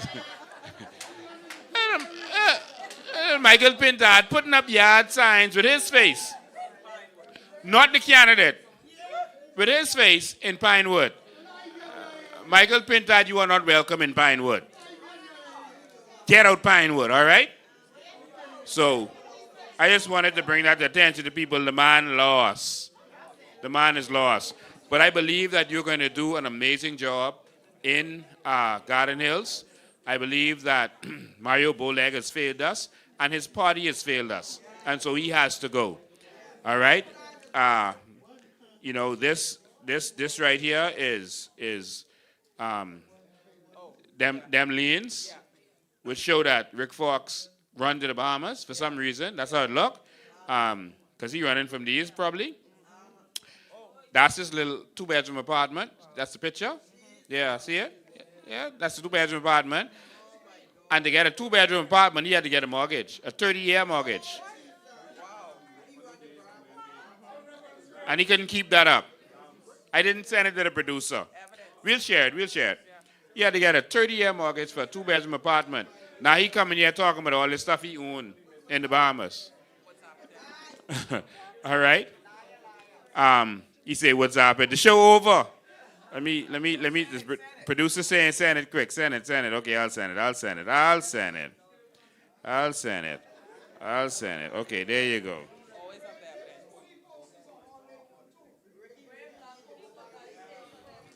So, Rick Fox, this is the last property he actually owned, and that was in 2004. That was a 2-bedroom apartment in California. We don't see nothing where he owned nothing since. We don't see where his companies have really done anything productive, and I think that he's looking for a come-up. It's not to talk negative about him, but don't come and pretend and put on these lives, play crying, trying to impress the people of Garden Hills. Mr. Bain, well, obviously all of us would have passed those billboards with Mr. Davis on them. You can imagine if you had put your face with your candidates. You know, they always talk about how you overshadow your candidates and you do all of the. You can imagine if you did that, but then that's witchcraft. That's witchcraft. What it is? So this is how someone has renovated the apartment that he used to own. This is today. All right, this is the apartment he used to own. He didn't look like this when he was in there, but this the apartment he owned. He bought that in 2004. But this is how it looks today. Someone took it over and fixed it up good. All right, but the other picture there. This see Ulrich Fox. See 2024. Sorry, 2004. All right, 2004 is when he got this property. Go to the next one. 2004. What is this here? Oh, this is the mortgage. So he got a mortgage to get that apartment. All right. So this when he was with the Lakers. So this is the last property he owned, and based on what we could see in the records, and after that, it was nothing. So that was it. All right, go to the next one. And he bought it from Barbara Collins in 2000. Barbara Collins was the last one, and she bought it in 2002. All right. And this is, you see what it says on there? Lien detail. This is a lien. All right. This is a lien, and we trying to figure out. You need to tell us what's the date on this? 2019. So this is a lien from February 2019, and that's when he said he came back to the Bahamas, somewhere around there. And so we need to know what's going on. All right. So maybe he came here for a come up. And it looked like he owes the company called 11 Stones LP. And so, Rick, don't think you coming to the Bahamas to play the people with these fake companies you starting. Patana, have you all built one house yet? That game company you did, what's the name of the game company? High Def. Have you all made any games yet? Have you all done anything yet? And so, yeah, so... we ain't finished with you yet. That was just a little. I wasn't even going to show that tonight, but they made me. Mr. Bain, I want to share something. Now, this is just, sorry, Rick, but Lincoln, we see how he has declined from where he has come from. We know that, let's be honest with ourselves, some of our people are starstruck, and they know it. What is he campaigning off of? What credibility does he carry? He has not proven himself to the Bahamian people. He has not fought any battles for the Bahamian people. And what is so sad? He's talking and speaking on behalf of the police officers who are bound, who are oppressed by both of the political parties. How can you heal them with the same people or the organization that is making them sick? Rick Fox, you are not in this for the Bahamian people. You are in this for yourself. And I know some of my fellow brothers and sisters are starstruck. But Miss Aisha Claire, bring it home. Oh, God, bring it home.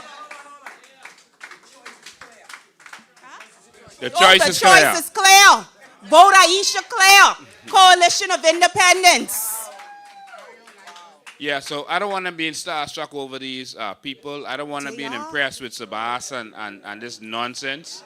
You know, Sabas ain't even really confident. He's spending plenty of money because he ain't confident. If he was confident, he had to spend all his money. You know. And I say starstruck, Mr. Bean, because what credibility is he even running on? What have he done for the people? Now, what he did was Rick Fox released something showing where he was to a basketball camp many years ago in the early 2000s, right? Really? My thing is, the people are saying Jonquel Jones, Buddy Hield, and all of them, even VJ, and even the baseball player, all of them, Chisholm, all of them are having camps. They are having camps. They are contributing. They are giving back. I want Fox to know, showing up to someone else's camp, that don't count. All right? Showing up to something that someone else having, or the government having, calling you and say, man, go into a camp and then talking and telling the boys how when you was young you went to Kingsway and then go on. That's not a contribution.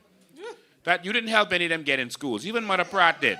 Mother Pratt went to school in the States to sing Augustine. Yeah, all he did, look at him. He is with a microphone. He went there with a microphone, and what they'll do is talk and say a couple little things to the boys, then they're gone. All right? He has not held any camps. He's not done anything for this country, and I'm tired of people doing that. You come here now because you need it. If you look at Patana's website, you're going to see where they're saying, oh, he grew up in the country that is affected by climate change. And so that makes Patana the perfect company because of what his history is. My brother, you didn't grow up here. And you never wanted to be Bahamian. And so we're not interested in that. And so if Bahamians want to be stuck and let this probably broke former celebrity come and have a come up off of you, like the politicians been doing, then that's on you. But when you vote for it, don't cry. Don't cry. Don't say, man, I thought Rick Fox would do better. Why? Did he do better before? You know what a man is going to do by what he has done. He has done nothing for this country. And I just want to say this because I don't want people to think we are in politics. We're not bringing down anyone. No, we are applying to run a nation. So therefore, right now, all of our backgrounds are being picked on, picked out. We need to know who is applying, who is vying to represent us. So we have to pick at these things. This is like going through the paperwork, the resume, the references. They did it with the Coalition of Independence for 5 years. Charlotte, they could say what they want to say, but this is our country, and it's the only country we got. And that man formed a whole company, organization, after Dorian, to raise funds for the victims, to build houses for the victims of Moores Island and other parts of Abaco. Not one house built. Where the F and them going with him? $33 million raised. Where the money? We have a right to ask. Yes. Because that money was raised on the behalf of the Bahamian people. And he is not answering to what happened to that. And so if you're starting the corruption now, what is going to happen if we let you get in? Those people in Dorian suffered. And he is in the right place because it's the FNM who made them suffer. And he is right there with the FNM who made the people of Dorian suffer. And he is there with no accountability of these funds that was raised. And he ran here smiling with his white teeth, trying to convince people and his red eyes crying like he cares about the people. We want you to care about the people of Moores Island, where this money was collected, or give account for what was collected. We ain't into the politics. We've been fighting for the people a long time against people like you. And so you need to answer. And the FNM knew about this because they was the government. And so they need to answer. And he is angry at the PLP because they didn't give him the land. I believe he was going to use the land for something else. That's what I believe. Because if you say you got all this money, if you got a successful company, you could have built a couple of the house. You could have buy land in Abaco cheap. Land in Abaco was so cheap. And so you could have buy the land, build some houses and say, government, see what I'm capable of, see what we could do. Now give me some land to a real subdivision. But no, nothing. No, we're not impressed with that. We gotta do better. And so Garden Hills, don't let this fella come there with his slick talk and swing you. All right, Slick Rick. Don't let him come there with his slick talk. We are not interested. Go back to where you come from. Everything he is doing, he was a part of FTX, you know. Even when FTX was here, he came with them. He was a part of FTX. Go Google it. Quick forward, FNM movie. He was a part of FTX. Now this patana foolishness. And these other little look funny looking stuff that he was a part of. What they do is, someone forming a company, they'll try to grab some B-list celebrity and say, man, we'll give you some shares. Just come and make it look like you was a part of this. Show your face. And people do that legitimately. All right, 50 Cent did it with vitamin water. All right, but that was a success. He didn't have to pay for shares. They gave him shares for his celebrity. So they say, okay, Rick Fox, we want you to be part of this company and make it look good. So we could say, you know, even Rick Fox is a part of this. But nothing comes to fruition, nothing. And so not wanting to spend all this time on Rick Fox, because the real problem in this country right now is Philip Brave Davis and his crew, and they got to go.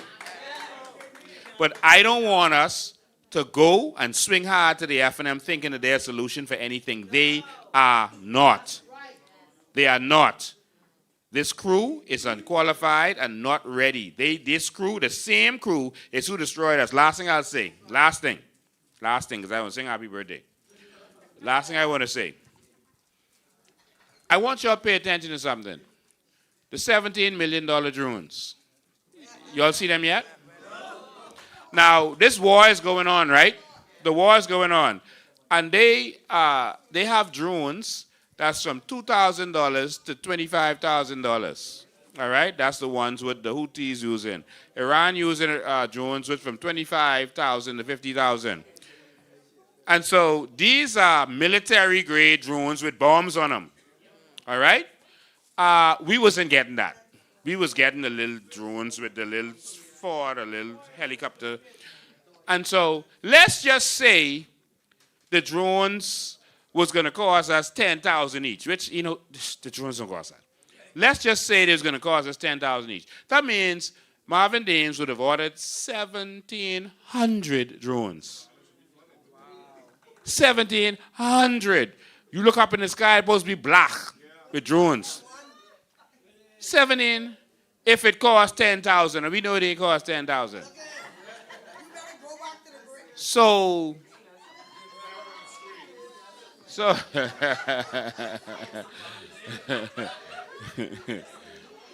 now, Miss Karen Silverman is funding Marvin. Miss Karen Silverman lives on Ocean Club, and she's known Marvin for a very long time. They are close. They are very, very close. They are very, very, very close. Very, very close.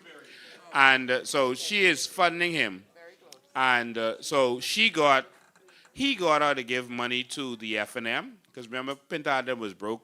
Now you see them like they spending money. Karen Silverman was a part of that, and that's why they can't get rid of Marvin. That's why he's so confident, and that's why when this drug boat thing came up, they can't do nothing with him, because the woman who put the money, so nothing you can do. And notice Pintada ain't saying nothing about that, not a peep. So if he could be corrupt now, what he could be later? That's that. I was sent the picture of the FTX crew.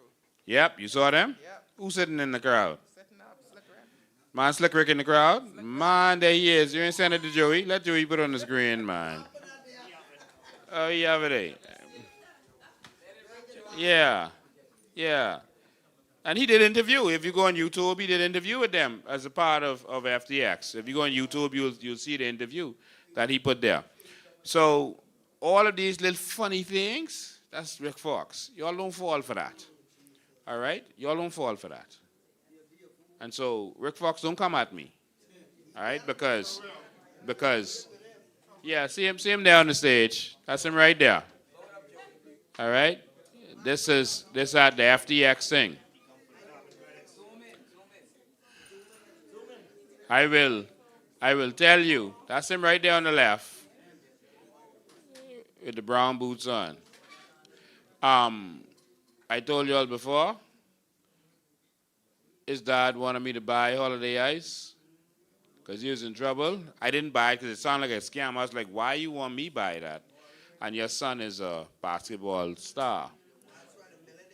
I said, no, this don't sound right. So I still helped him. He asked me for help. I helped him.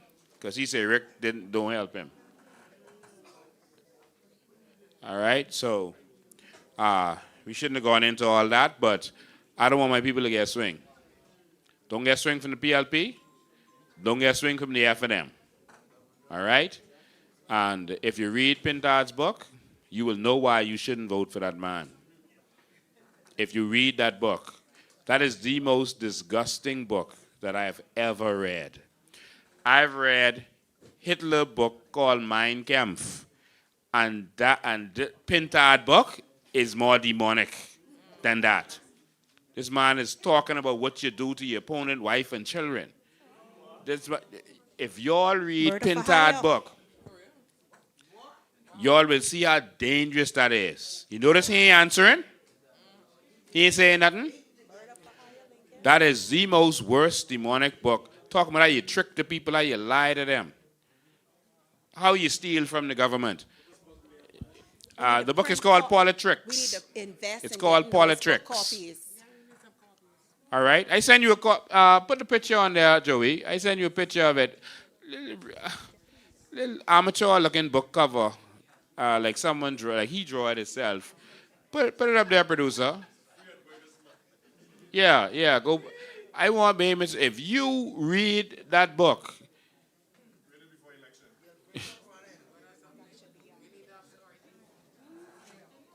Yeah, we need to have story time with that because I have the book.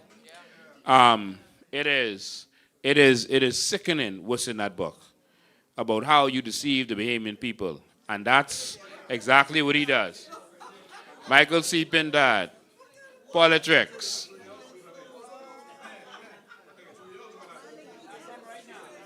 This is the actual book cover. That's it. Bahamas, if we don't get this right this time, our country gone. We can't fall for the Politricks. Well, anyway, since William Knowles could put a plug in there, I wrote a book and it's called Identity Crisis. You can go on Amazon.com and you can get a copy of it. That book is about lifting people up and empowering people, about your purpose. This one about tricking the people. That's it for me. Thank you all for being here, and I'll turn it back over to our host. Wow. Notice I was very quiet as they were talking about Slick Rick. I didn't even have to fight. My colleagues did it for me. I love being a part of the Coalition of Independence. Yes, yes, yes. Thank you for tuning in. Thank you for being with us during our 100-day plan. Also with our ratification of Lady Taylor, Bakira Taylor. We'll get it right. I'll get it right very soon. I'm sorry. And happy birthday to you as well. We're going to sing happy birthday shortly. But yeah, again, Bahamas, vote for change.